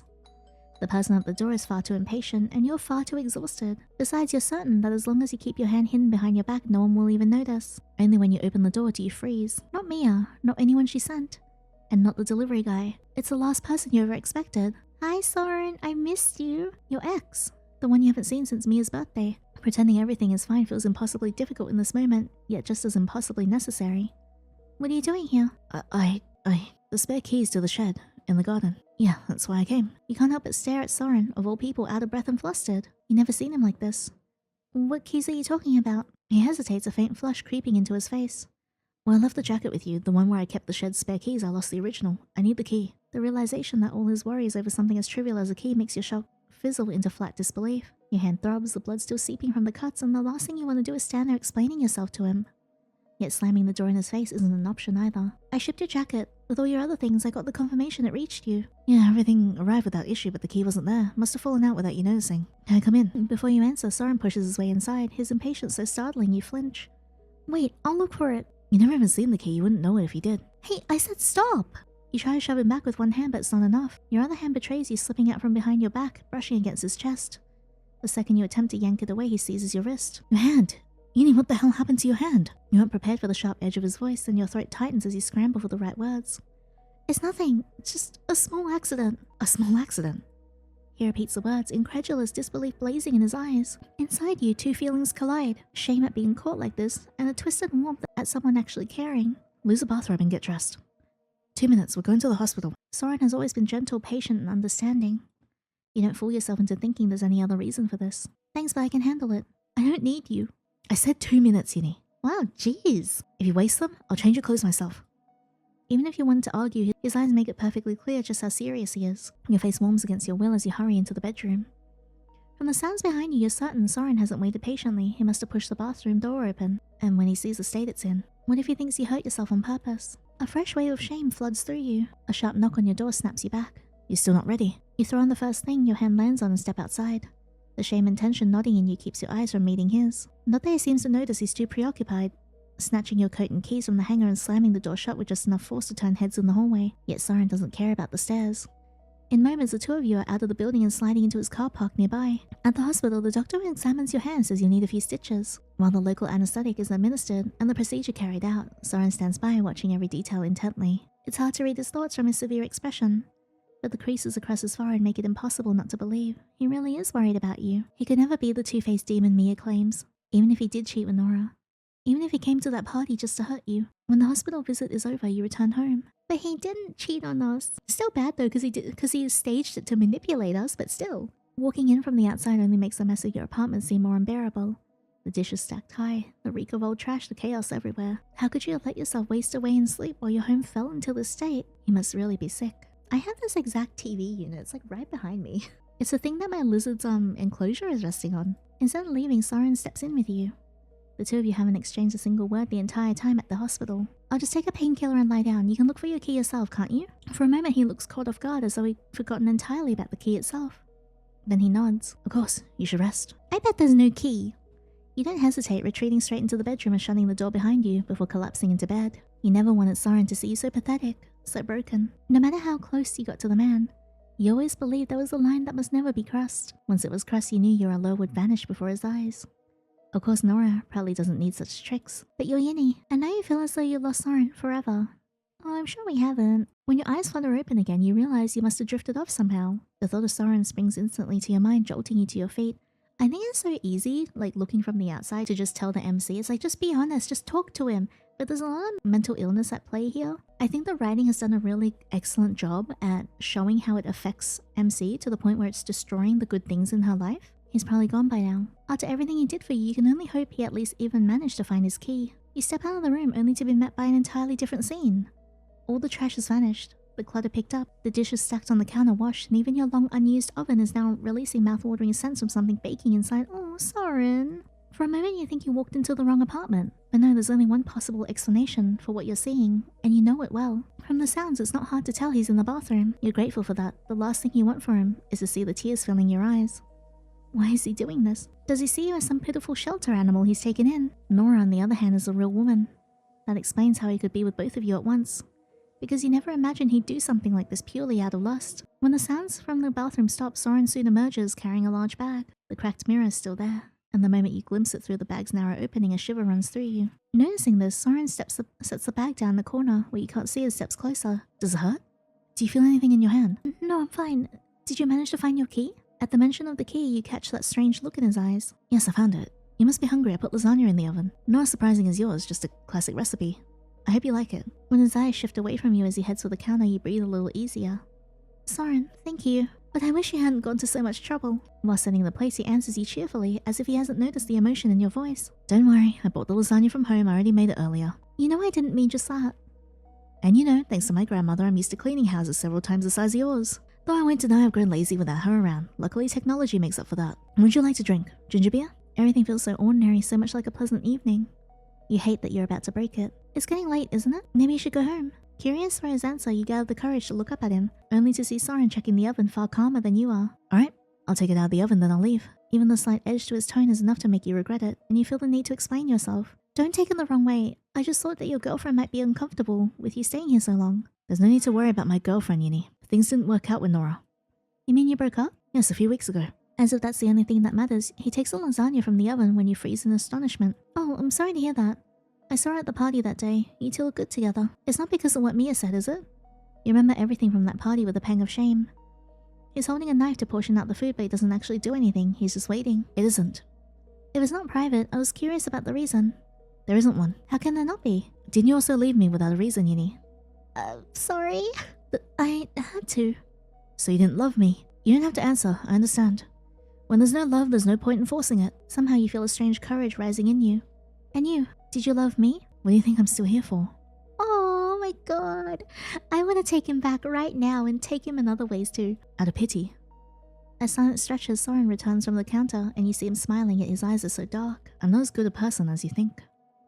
You're the best person I know. I'm lucky you've only had awful people in your life. Nothing you hear clears the fog of questions in your mind, nor does it ease the ache of how much you missed his warmth. You don't want to spend another night alone. That's what's making you sick. Loneliness. You throw yourself into his arms, and Soren holds you with the same fierce urgency. Drawing on the strength of his body, you feel unexpectedly energetic and happy. It doesn't matter. As long as you stay by my side, I don't care why you're here. Oh, he's so pretty.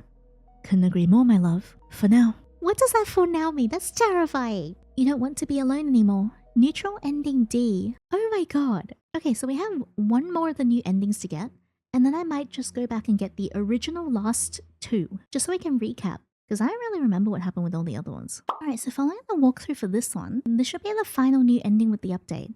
And this one's pretty easy, because instead of getting the monster and night points like we had to do with the other ones, we just had to keep our determination, which is the meter on the side here previously, at 6. Ini, stay for a moment, please. Your eyes meet your co-workers, and though she silently suggests not to ignore whatever your boss is about to say, this time you're not so sure it will just be a simple reprimand. Once everyone leaves, you turn to face your boss in the now empty room. Please go ahead. Why? Your boss wastes no time satisfying your curiosity.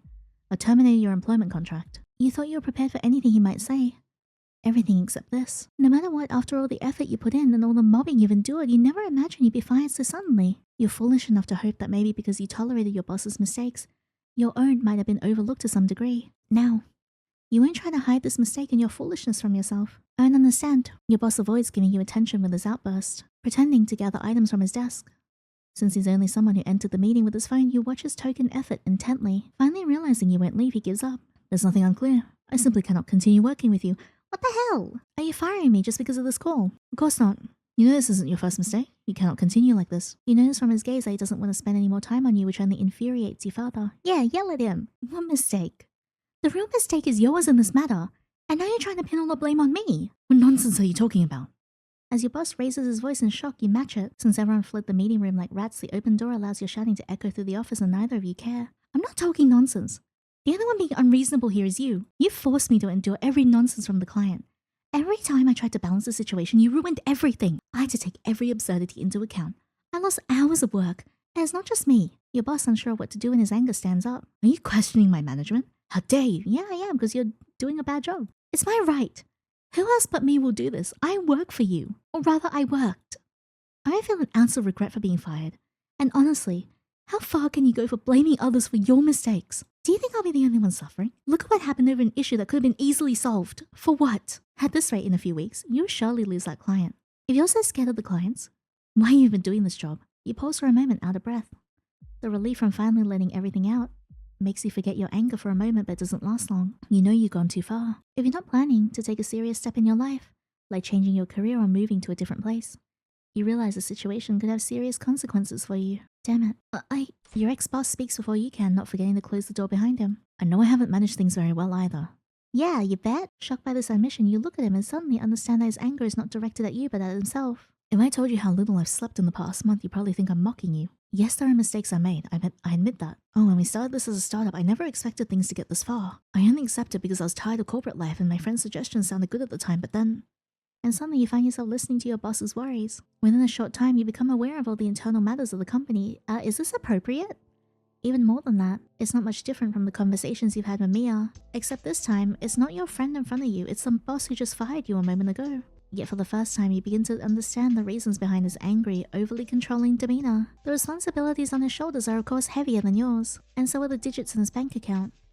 Still, for a moment, you can't help but feel some sympathy for him, ignoring the fact. You even console him in a few places. The conversation continues until he can no longer ignore the harassment he faces from client calls. Finally, when he turns to you, the usual gruff and tense expression softens, becoming more understanding.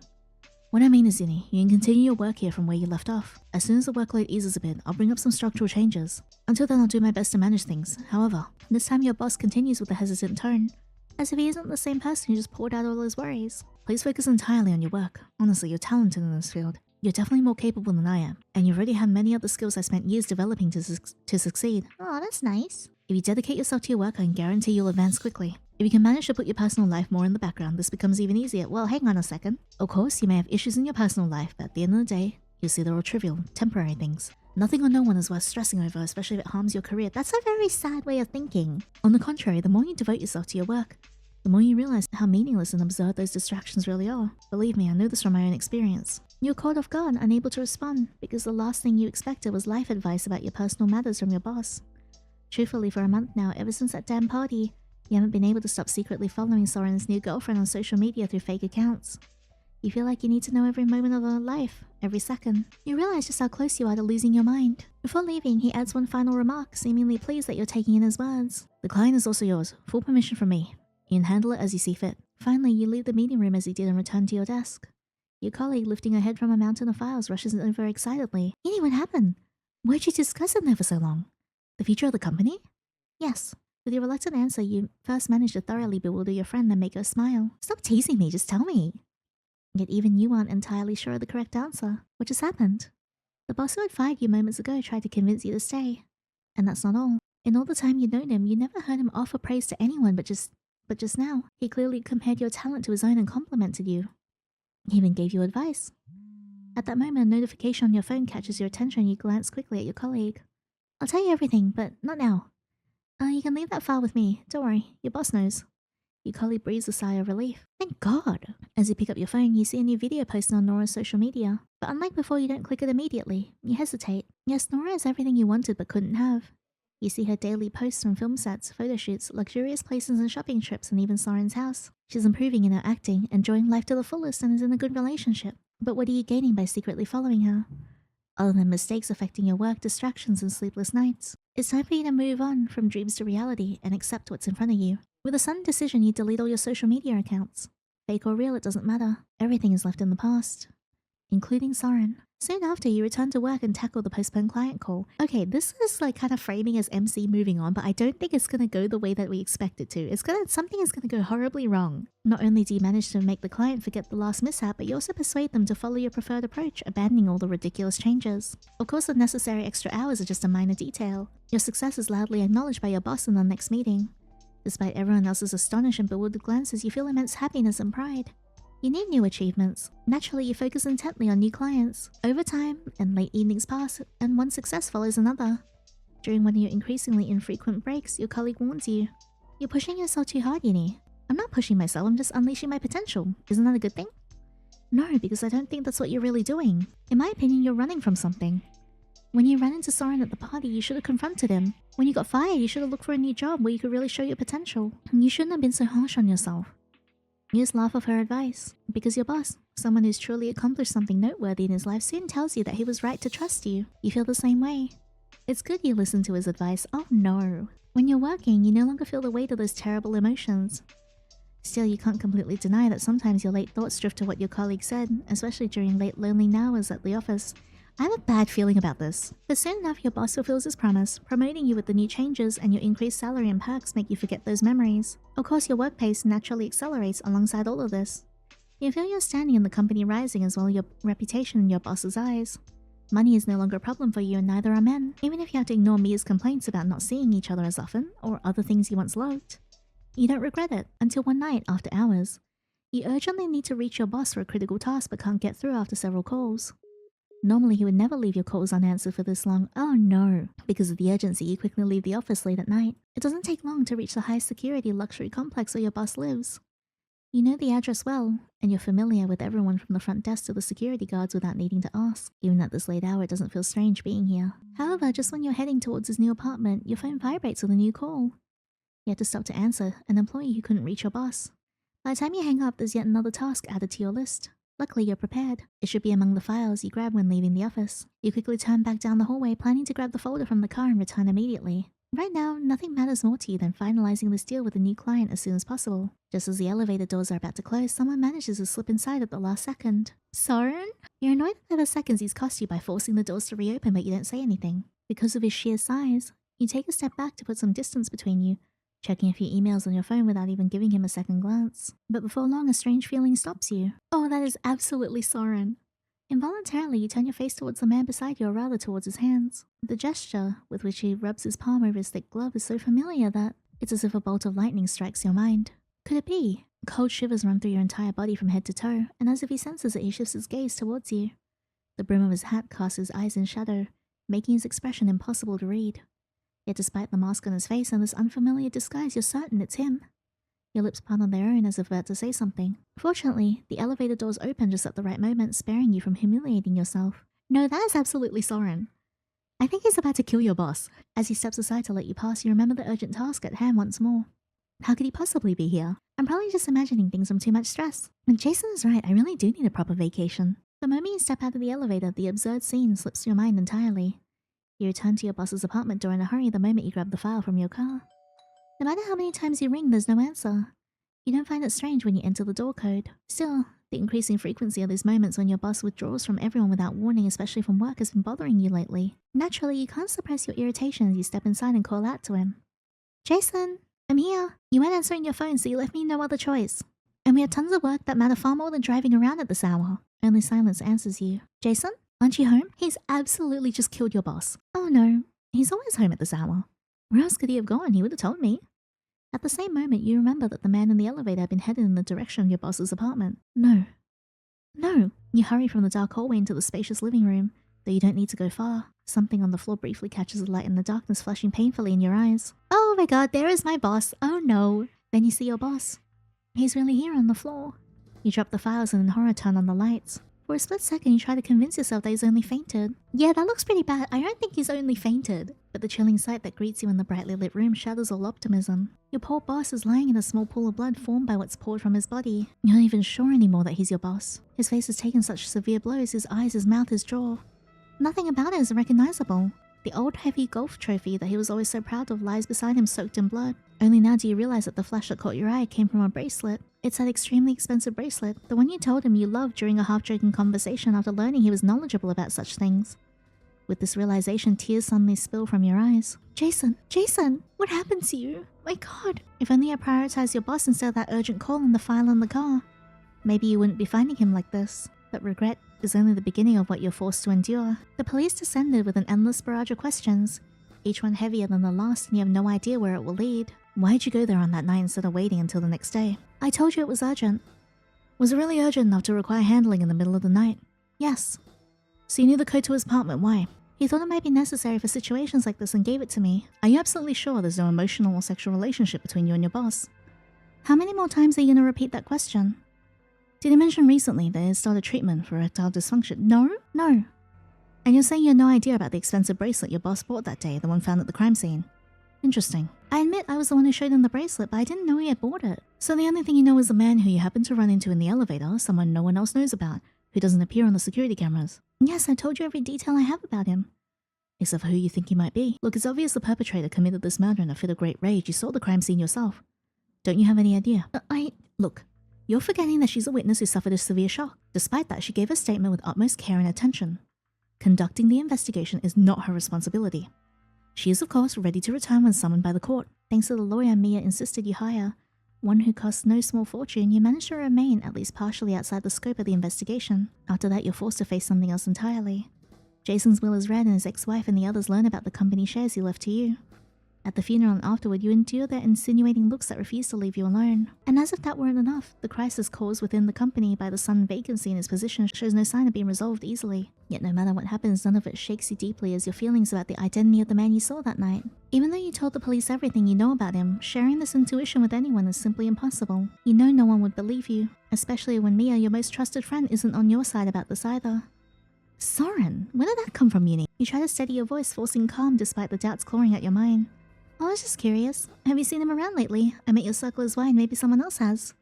Unlike you, Mia's completely certain. No, I told you you couldn't make things work with that girl from the party, then use his job as an excuse to run off to another city, didn't I? It's been 3 years, Uni. He's still in touch with Emil, so I hear about him now and then, but... Don't you dare tell me you miss him. Oh, no. Mia doesn't even let you finish, cutting you off with her frustration. Please, that man has long since forgotten you. Emil says he never even mentions you. If he really loved you, he would have done something, at least tried to show some regret. Not that you would have forgiven him, but he should have tried. Anyway, you don't even know what it's supposed to mean to you whether Soren has forgotten you or not, especially now when everything you feel has been thrown into chaos by the murder. That's not what I thought. I just thought I saw him recently, or at least I thought I did. An expression of absolute certainty spreads across Mia's face. That's impossible. Right now he's vacationing at a relative's cabin far away. I know because Emil's with him. I can track his location anytime. The location she showed you on her phone is so far from your boss's apartment that there's no way he could be connected to the murder. Well, almost no way. One of the photos Emil keeps sending Mia catches your eye. Soren is wearing gloves, unless Emil is also in on it. Not the same gloves, of course. Still, you never once see Soren wear gloves while cooking in the kitchen. Is he hiding the marks left by that heavy golf trophy on his hands? No. What am I even thinking? Oh, so he's with Emil. Mia, of course, doesn't understand what's confusing you so much. Where exactly did you see him? I didn't really see him, at least not his face, just from a distance. You're definitely mistaken. Yini, you're not just trying to use me to learn about him because you haven't gotten over him, are you? Your whole body stiffens at the accusation. No! Seeing that you're sincere, Mia takes on a more serious tone. Then don't ever skip your therapy session. That whole incident shook you deeply. I mean, anyone would be shaken after witnessing something that brutal, and you almost came face to face with the killer too. Don't go back to work until you truly feel okay. Mia's right. You were the one who saw the crime scene, the corpse, the brutality. Soren could never be someone like that. Yes, he absolutely can. But how could the killer's build, his gait, and even the way he used his hands match him perfectly? As your mind clouds over with doubt, you see that Mia's getting ready to leave. Mia, can't you stay with me just for one more night? We already talked about this, Uni. I've got a pile of things to deal with at home. Don't tell me you're still scared. Honestly, Uni, this place is perfectly secure. You could have said the same about your boss's apartment. Besides, I live just a few floors down. Alright? You'll have to let go of this paranoia. You're right. Go on then. Good night. Call me if anything happens. Good night to you too. The moment you close the door behind me and step back into the living room, you feel something different. A faint noise followed almost instantly by movement behind the curtain. You could swear it happened. Fear grips you once again as you grab your phone, quickly pulling up security's number, something that's become a new habit. You have to hurry. He's here. That man. Soren. And this time he came for you. But security arrives and soon enough you realize it was nothing. Just wind from a window you left slightly open. The draft moved the curtain, which knocked a small candle off a nearby shelf. No one else was in the apartment. Your mind must be playing tricks on you too. Maybe you still haven't gotten over Soren, and that's why you projected the killer onto him. You wanted to see him, even after all these years. After all, even Jason, no matter how much he drowned himself in work, had never truly managed to forget his ex-wife. The police, however, claimed otherwise. Alright, the one thing you're certain of is that you need to keep going to therapy. You gained a fortune, but you lost your peace. Neutral ending D. Jesus Christ. My god. Holy shit. That's all the new endings. I am going to go back and get some of the original ones though. Okay, this should be ending A, which we did explore in the original video, but there's a bunch of new sprites in it, so I thought it'd be good to play through it again anyway. There's something I need to talk to you about. A flicker of surprise crosses his face at the seriousness in your voice. Even so, when he speaks, his tone is just as soft and understanding as always. Of course, love. I'm always ready to listen to you. You take a deep breath, keeping your eyes on his. No stalling, no sugarcoating. I feel like something's different lately about our relationship. Though the surprise in his expression deepens, he says nothing. He just watches you in silence, waiting, always waiting for you to finish. It's one of the things you've always loved most about him, and also in this moment, one of the hardest to face.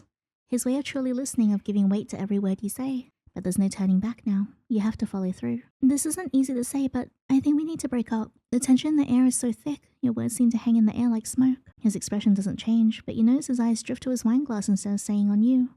You give him space and time to take it in. The sound of rain outside seems to grow louder, pressing into the silence between you. When he finally looks back at you, the warm light that's always lived in his eyes is gone. I feel so bad. I don't believe you made this decision on impulse, Yini, but did I do something without realizing? Something that hurt you? His voice is so gentle, so considerate, that his response fills you with guilt. even though you know how deeply this must be hurting him. No, never. Honestly, it's quite the opposite, Soren. Out of all the men who've come and gone in my life, you're by far the best. The thought of losing you, it hurts me too. Still, none of that changes the quiet certainty that breaking up is the right thing to do. He's speaking again quickly, not wanting to give him room to hope. This is about me and my feelings. I just don't think I can return your love in the way you deserve. I don't think I can truly be happy in this relationship. He finally speaks, his voice quieter, more subdued. How long have you felt this way? Or rather, how long have you known? You hesitate, knowing too much detail would do more harm than good, but you can't ignore his question. Since things got more serious between us, but the last month it's become something I just can't look past. I see. I'm sorry I hurt you. I'm sorry for saying this during a dinner you prepared so thoughtfully, but I couldn't keep it to myself any longer. You deserve to know. This time, the smile that forms on his lips is a little forced, wounded but still kind.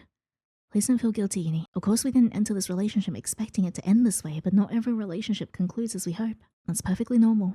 It doesn't mean that either of us did something wrong. You only realize that by delaying this conversation for so long, you've only tortured yourself and in a way been unfair to him. In the end, your coworker was right.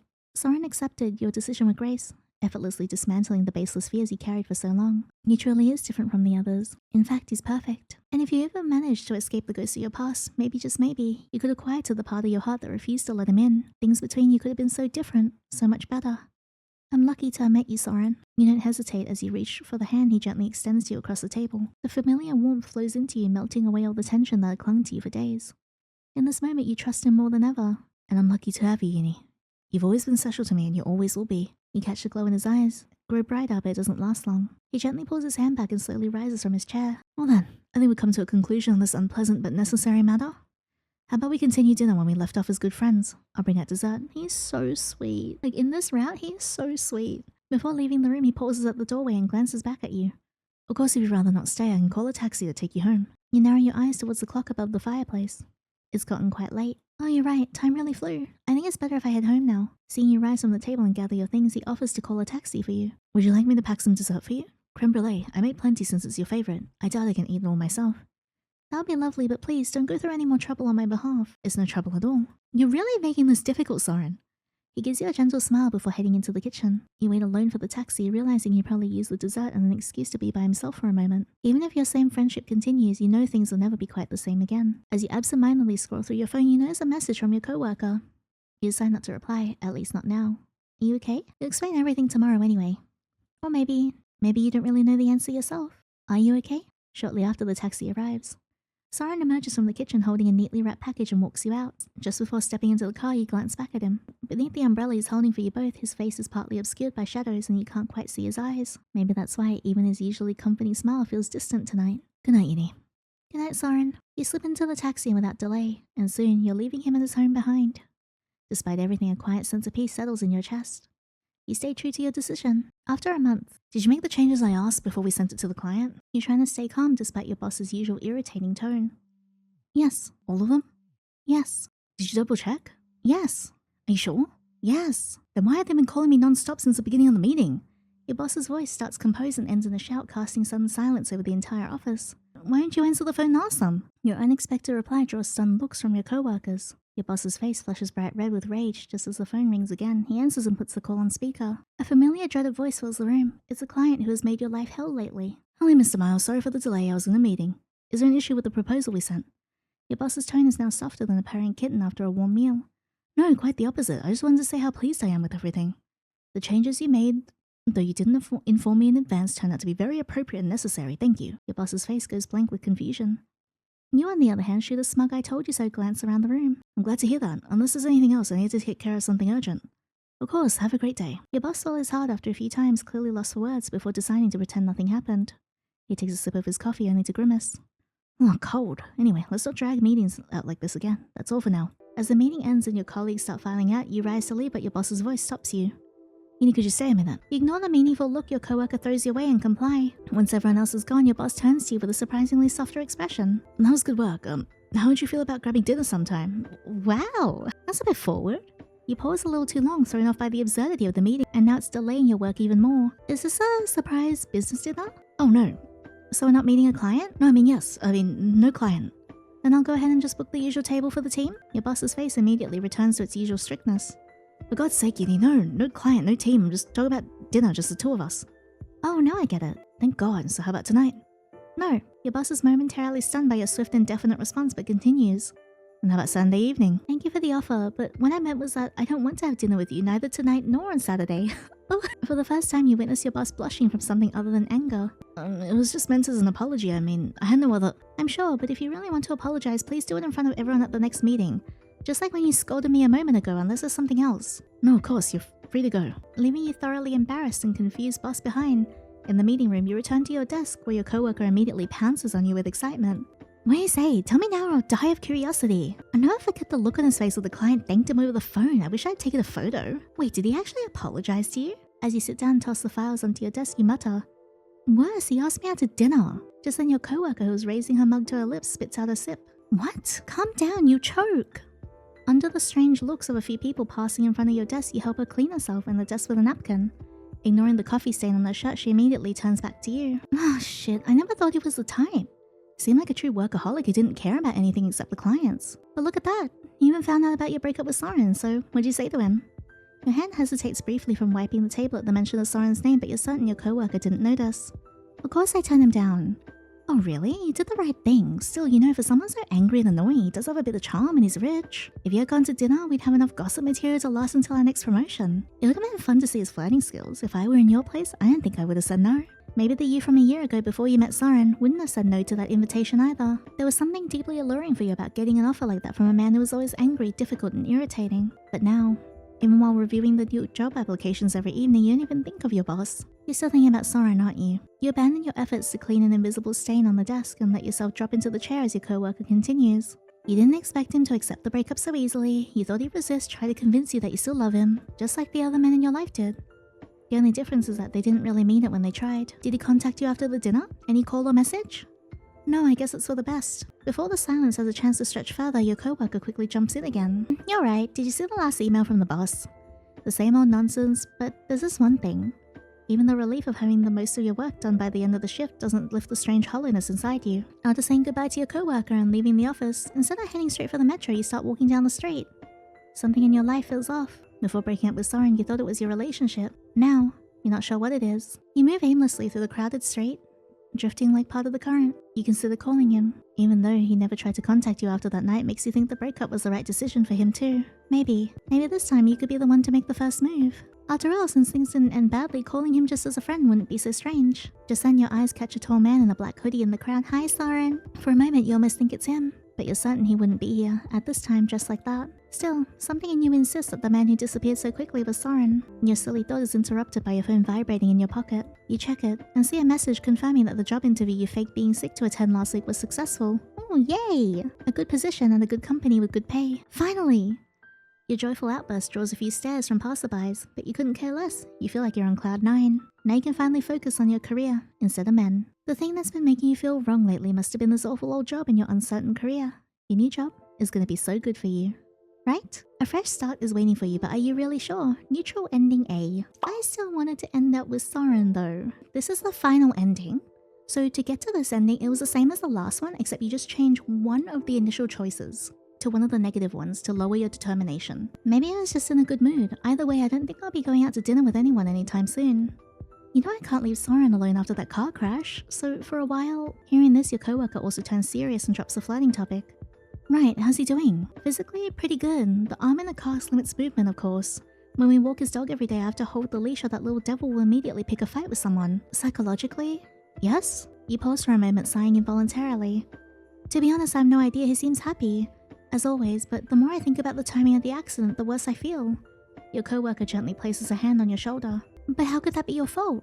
You don't actually think he crashed because he was driving you home, do you? That's totally coincidental. I doubt that. What I did that night was incredibly selfish. I showed up to the dinner he had carefully prepared for me, and out of nowhere I told him I wanted to break up. And then I just ate dessert like nothing and let him drive me home in that terrible weather. I didn't even stop to think how he might have felt. What if something worse had happened in that crash? I think I'm becoming like my exes, irresponsible and heartless. You can't finish the sentence, but confessing what's been on your mind for the past month brings a strange sense of relief. A sad expression spreads over your coworker's face.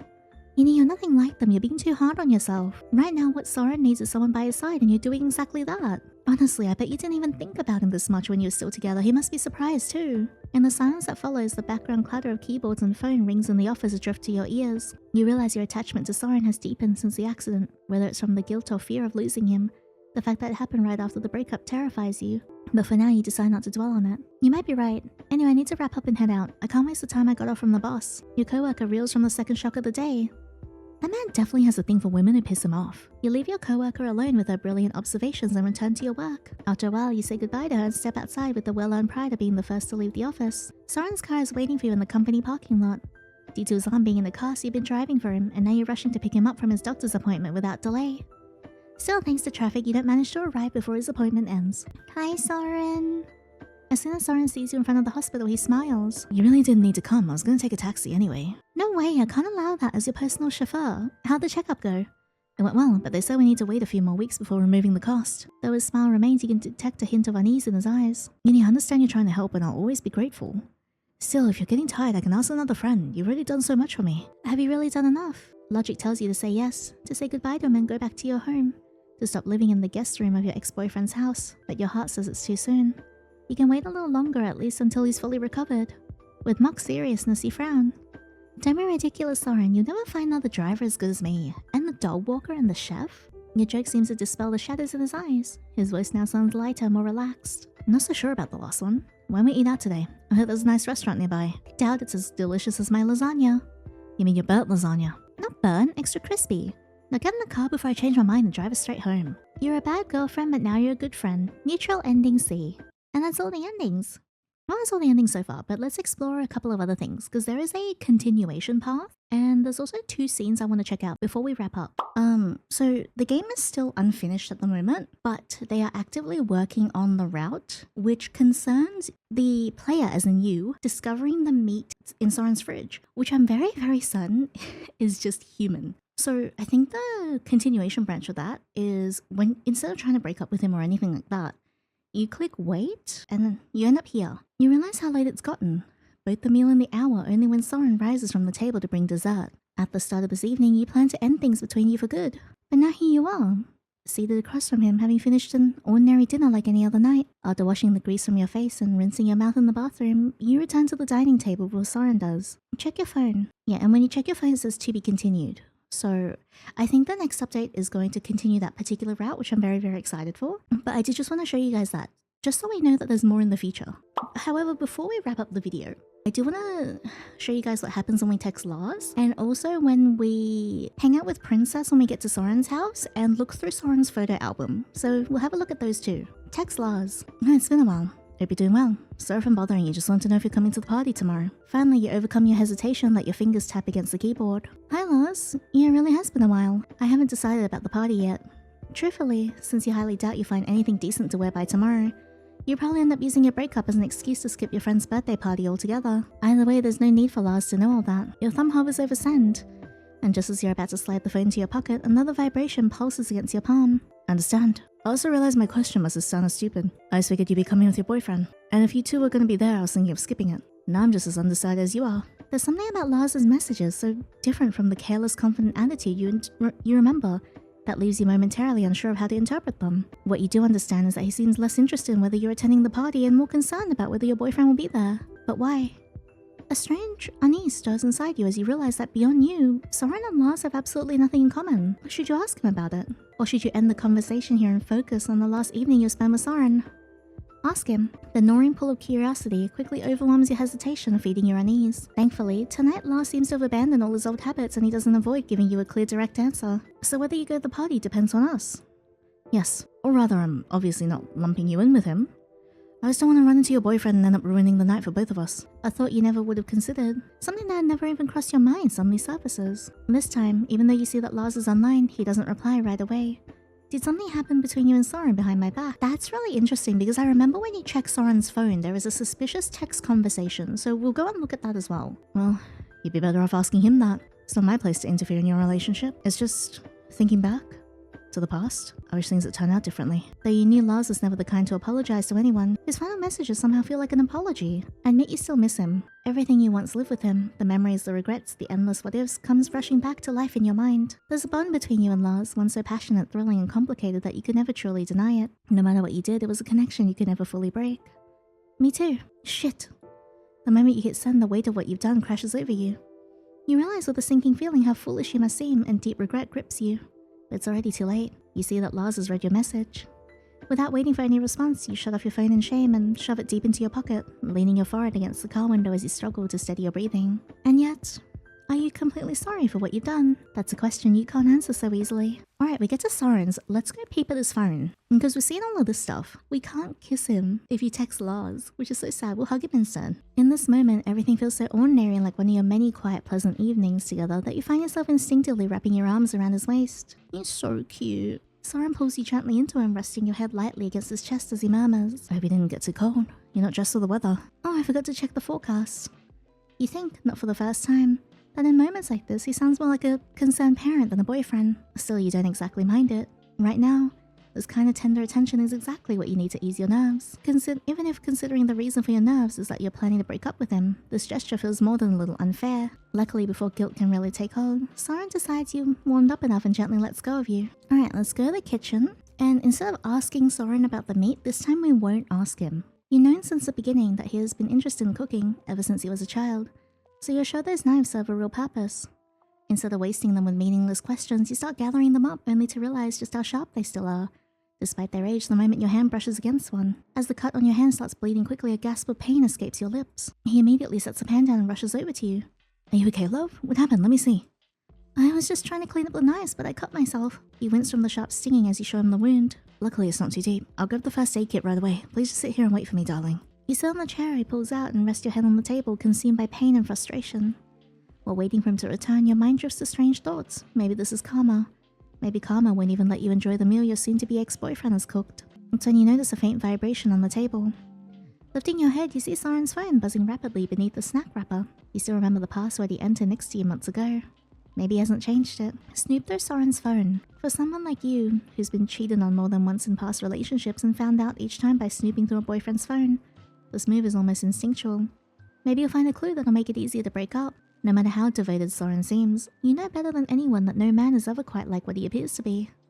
And after Lars' message, there's clearly one way to find out what really happened between him and Soren. Check the messages. You find this easier and more definitive than confronting Soren directly.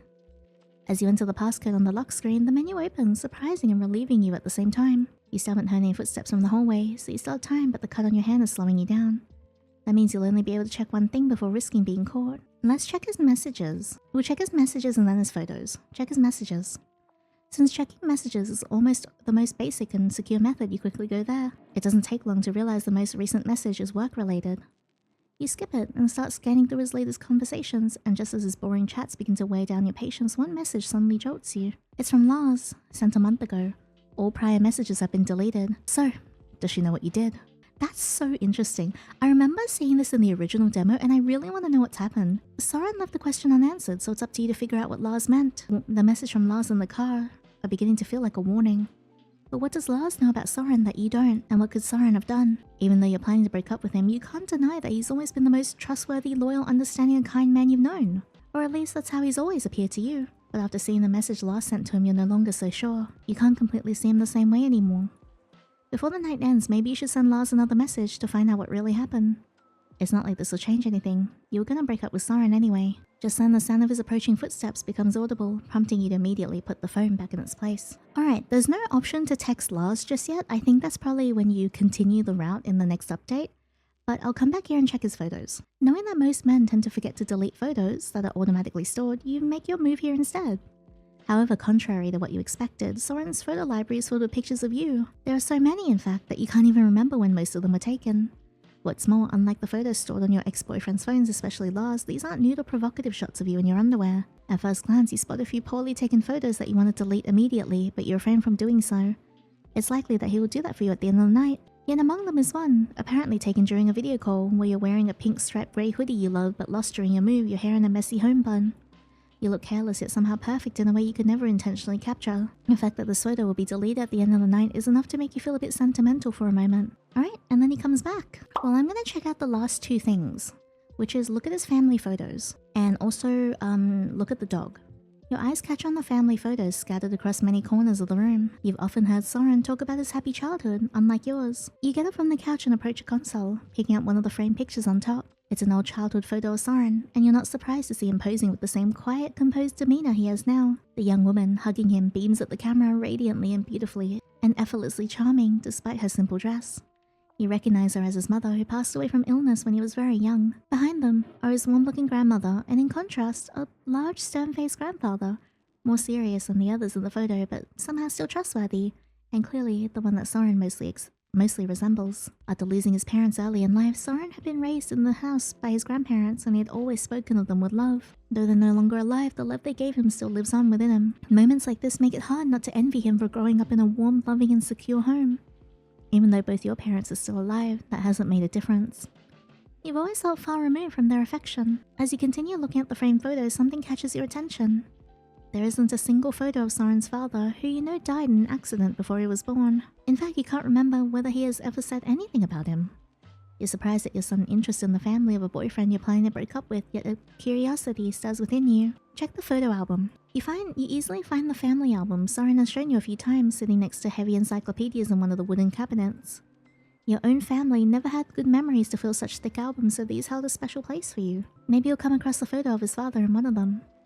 Before flipping through the albums, you don't forget to call out to him from the living room entrance. I'm gonna take a quick look at your family albums. Is that okay? Of course, sweetheart. Whatever you like. Feel free. The sounds from the kitchen are enough to tell you that he's quite busy. At least until he returns, you can pass the time flipping through the thick albums. Despite all the dust you end up inhaling, you find plenty of photos of Soren's mother as a child and a young woman, and even of his grandparents in their youth. You also spot several dogs, much larger breeds compared to Princess, but no one who might be Soren's father. Just as you pull the album from the edge of the shelf, a small notebook wedged behind it falls to the floor. The illustration on the cover, a knight in full armor on horseback, instantly reminds you of Soren's fascination with medieval armor and weapons.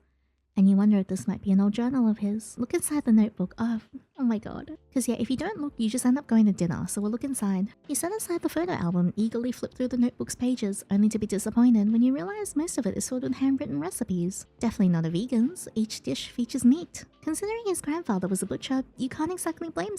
The handwriting looks like his. But the deeper in, a small newspaper clipping glued to the pages grab your attention. Most are old missing persons reports, accidents and suicides. You're puzzled. He has never been into true crime documentaries or films unlike you, so why did he collect these as a child? As you skim, one headline stops you cold. Famous actor drives car off cliff, body still unrecovered. The accompanying photo dominates the page, likely because it made the front page. As someone who once took acting classes and still harbors that passion, the story pulls you in. Yet the longer you stare at the actor's face, the more unease prickles under your skin. A soft growl makes you turn. Hello, Princess. Princess has left her bed and is now tugging at a photo from the album you left on the floor. Before you can stop yourself, you shout, "Wait! Drop it right now!" You lunge for the album, but the dog, now defiant, rips the photo clean in half with her teeth. Damn it! Soren's footsteps hurry into the room. Sweetheart, what's wrong? Did Princess do something? He freezes, staring at the torn photo in your hands. I'm so sorry, I didn't even notice her coming. He takes the fragments, checking the date on the back. This is the last photo we took together, before my mother died. Princess! Oh god, what have I done? I completely forgot that was the photo that she ripped. Don't blame yourself, at least all the pieces are here. His voice is gentle, but his grip on the fragments is white-knuckled. You torn more than paper. I really didn't see her. I know, just bad luck. He kisses your cheek in forgiveness, but you don't buy it. As he helps gather the albums and carries the fragments to his room, you know his mood is ruined. And you've barely been here half an hour. This is what you get for snooping through people's private things. Well, dinner time. So we are just gonna come back here and get the last little branch I want to check out, which is look at the dog. A low growl from Princess's bed catches your attention. Maybe someday you'll even miss this little demon. Though her eye appears closed, her ears stand rigid, tracking your every move. No, you definitely won't miss her. Then something under her bed snags your notice. Too dark to make out, but she's clearly dragged a blanket to cover some suspicious bulge there. Check the dog's bed. As you rise cautiously to your feet and approach, the chihuahua lifts her nose high in the air but remains perfectly still. Encouraged by her lack of movement, you slowly lean towards her bed. Easy, Princess, I'm just checking something.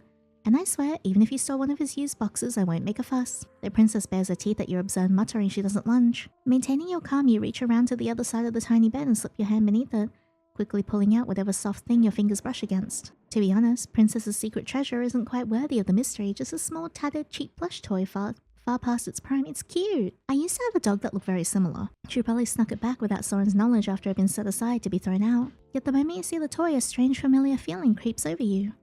It's as though something stirs in the back of your mind. A memory, a sense. Wait, what? The dog's sudden bark nearly makes you jump out of your skin and you drop the toy in alarm. Easy, girl.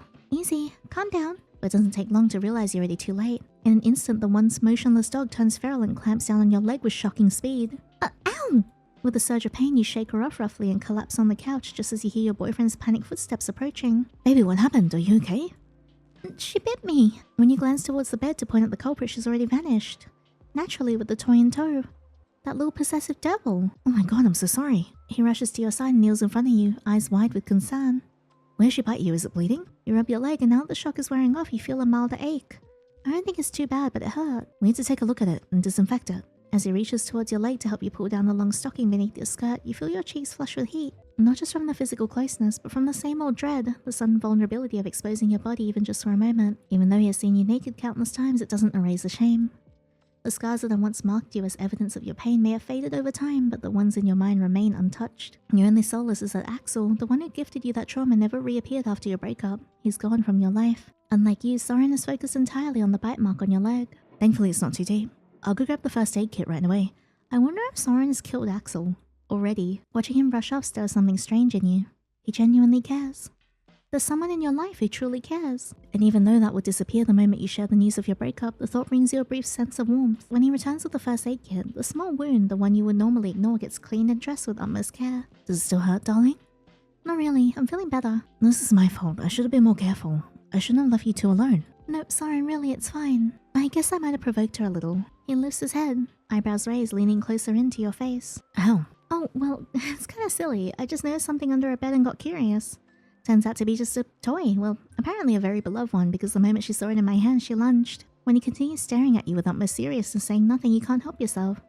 Aren't you gonna say anything? No, I understand. You sit up straight, curiosity taking over. Understand what? His sudden burst of laughter makes you forget the unpleasantness of just moments ago. Who's been rummaging through my trash, of course? Relieved that the matter seems resolved, you reach down to pull your stockings back up, only for his hands to suddenly close around yours, stopping you. You freeze, taken off guard by the unexpected heat of his palms. Then he leans in, bringing his face close to your leg. You feel his breath hot and steady against your bare thigh, and then his lips follow. Whoa! A tremor runs through you from head to toe. Emotions you can't quite name clash violently inside you. And yeah, it's just a small kiss. He rises again with a carefree grin, completely unaware of the storm he's just stirred. I better check the meat before it burns. I'll be right back. I'll check your meat. Drop your pants. You avert your gaze quickly.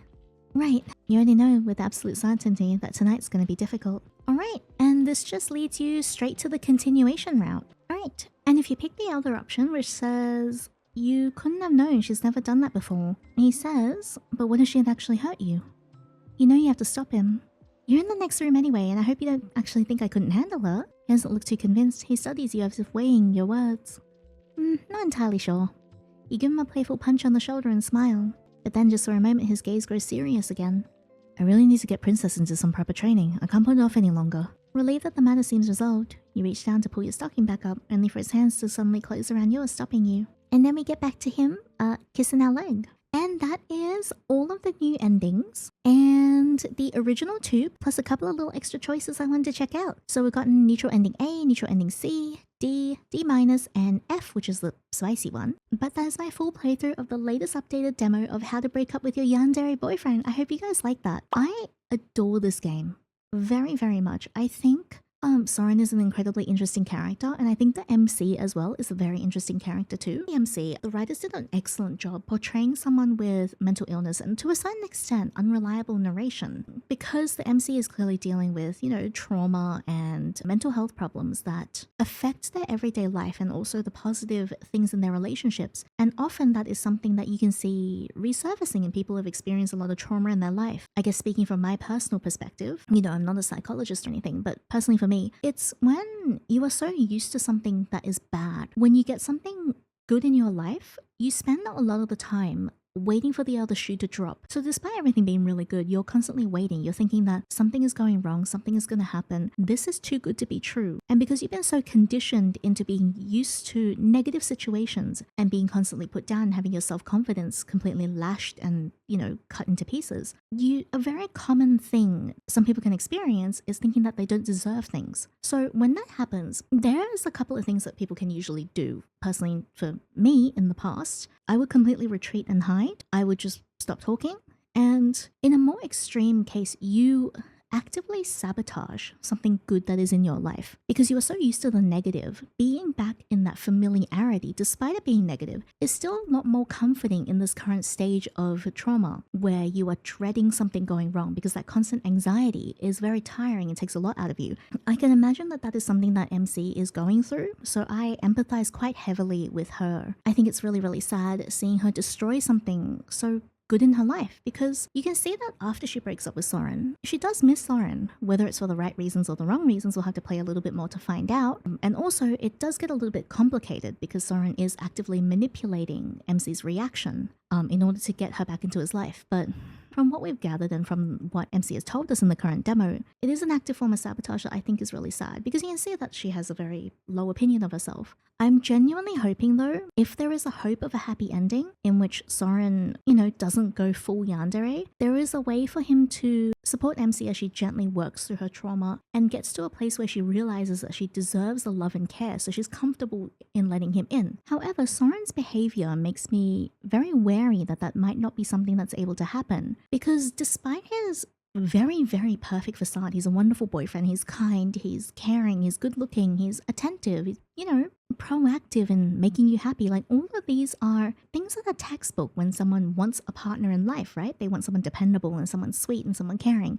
And he ticks all of those boxes. But unfortunately, outside of MC self-sabotaging, he is a Yandere. If you look into certain interactions with him, there is a degree of manipulation that is very subtle in its undertone, which I think the devs have written brilliantly well. Because the way he's written is so incredibly disarming. Because you're like, why would I want to break up with someone so perfect? Like, now he's sad, now he's upset, I've hurt him, and all he's done is make me dinner. And I think that is such a brilliant way to approach a Yandere visual novel. Because it makes you feel very conflicted. And as a player, when you have that kind of conflict, I think it makes the narrative very interesting. However, when you look a little bit deeper into his interactions, most notably his behavior in ending F, the spicy one, where he is actively admits and goes mask off to manipulating you for months psychologically by teaming up with Nora just to get you back. And when you wake up with no memory of the night before, he gaslights you and fabricates a story to guilt you into, completely breaking down your resolve and going back with him. And that is absolutely venomous. The more obvious example is in ending D, where he straight up kills your boss. But even then, he doesn't kill your boss just to get back with you. So regarding his machinations there, I'm wondering if he kills your boss just to shake you up as a form of revenge, or whether it's a very carefully calculated move to, get you to start thinking about him again. But yeah, it's these subtle manipulations disguised as kindness, disguised as love and care that make Soren so incredibly dangerous to me. Because it's like, why would you suspect him? Why would you suspect someone who is so caring and so loving of being anything but caring and loving, right? So he exhibits a lot of emotional leading and emotional manipulation under the guise of care and love. And I think MC is the worst person to be subjected to that. Because MC, at this stage, in my opinion, MC does not have, the foresight to really see what he's doing. And that in part is due to a lot of the trauma that they've experienced. So yeah, it makes for a very interesting scenario that I really, really appreciate in this novel. Like, Soren is hot, the art is gorgeous. I absolutely love the inclusion of the night route and the monster route with the points where you can, depending on what you choose more, it manipulates Soren's personality. But even both the night version of him and the monster version of him, they are both manipulative. One is more gentle. The other one is more outwardly violent, but at the core of it, it's still, manipulation. It makes me wonder, because I talked about this a little bit while I was playing, is Soren's personality, the one that we know as the loving boyfriend, the one that MC is breaking up with, is that his real personality? Or is that something that he's fabricated and acted so carefully just to get us to fall for him? Because we know that he's a very good actor. We know that he's incredibly intelligent and manipulative. We've seen it firsthand in Ending F, in which he works with Nora to make you jealous. We know how calculative he can be. I'm wondering if that's his true personality. If it isn't, I have this theory that the reason why he laughed in certain routes when you try and break up with him or tries to brush you off is because he genuinely believes that his crafted persona is so perfect, so hallmark, and so textbook. It's what everyone wants, right? He clearly knows he's the complete package, right? Maybe that's why he laughed and brushed it off in the beginning. Because he's the problem could never be me. I've put on this perfect mask, this perfect act. how could anyone want to break up with me? Which I also think why he immediately goes, is there someone else? Like, are you seeing someone else? Because potentially in his mind, the problem could never be him, but the problem could very well be an external factor that he has no control over. And yeah, no, I think that's just really cool. I have rambled a lot about MC and Soren's characters. Thank you so much for listening to me like play through the story and ramble as well. I just find both of the characters incredibly interesting to me, and I'm really excited for the new update to see what happens next, because I really think the devs have done a wonderful job. Like, I think Soren is definitely much more slow burn with his Yandere approach and much more subtle. It's like a slowly melting insidiousness that permeates everything in the story. And it gives such a, subtle sense of dread that builds and builds over time. And I think it is masterfully wonderful for something like this. And I can't wait to play more. Thank you so much for playing through the new update with me. I hope you guys enjoyed this as much as I did. If you guys did like this video, please give a thumbs up and subscribe so you don't miss out on future videos. And also definitely support the developers. A link to play this game is in the description box below. And also their Patreon is also accessible as well if you click on this button in the game right here. And also if you would like to support my Patreon, mine is linked in the description box below as well. Supporting is not mandatory, just very appreciated. But thank you so much for spending time with me, and until the next section of Man, take care.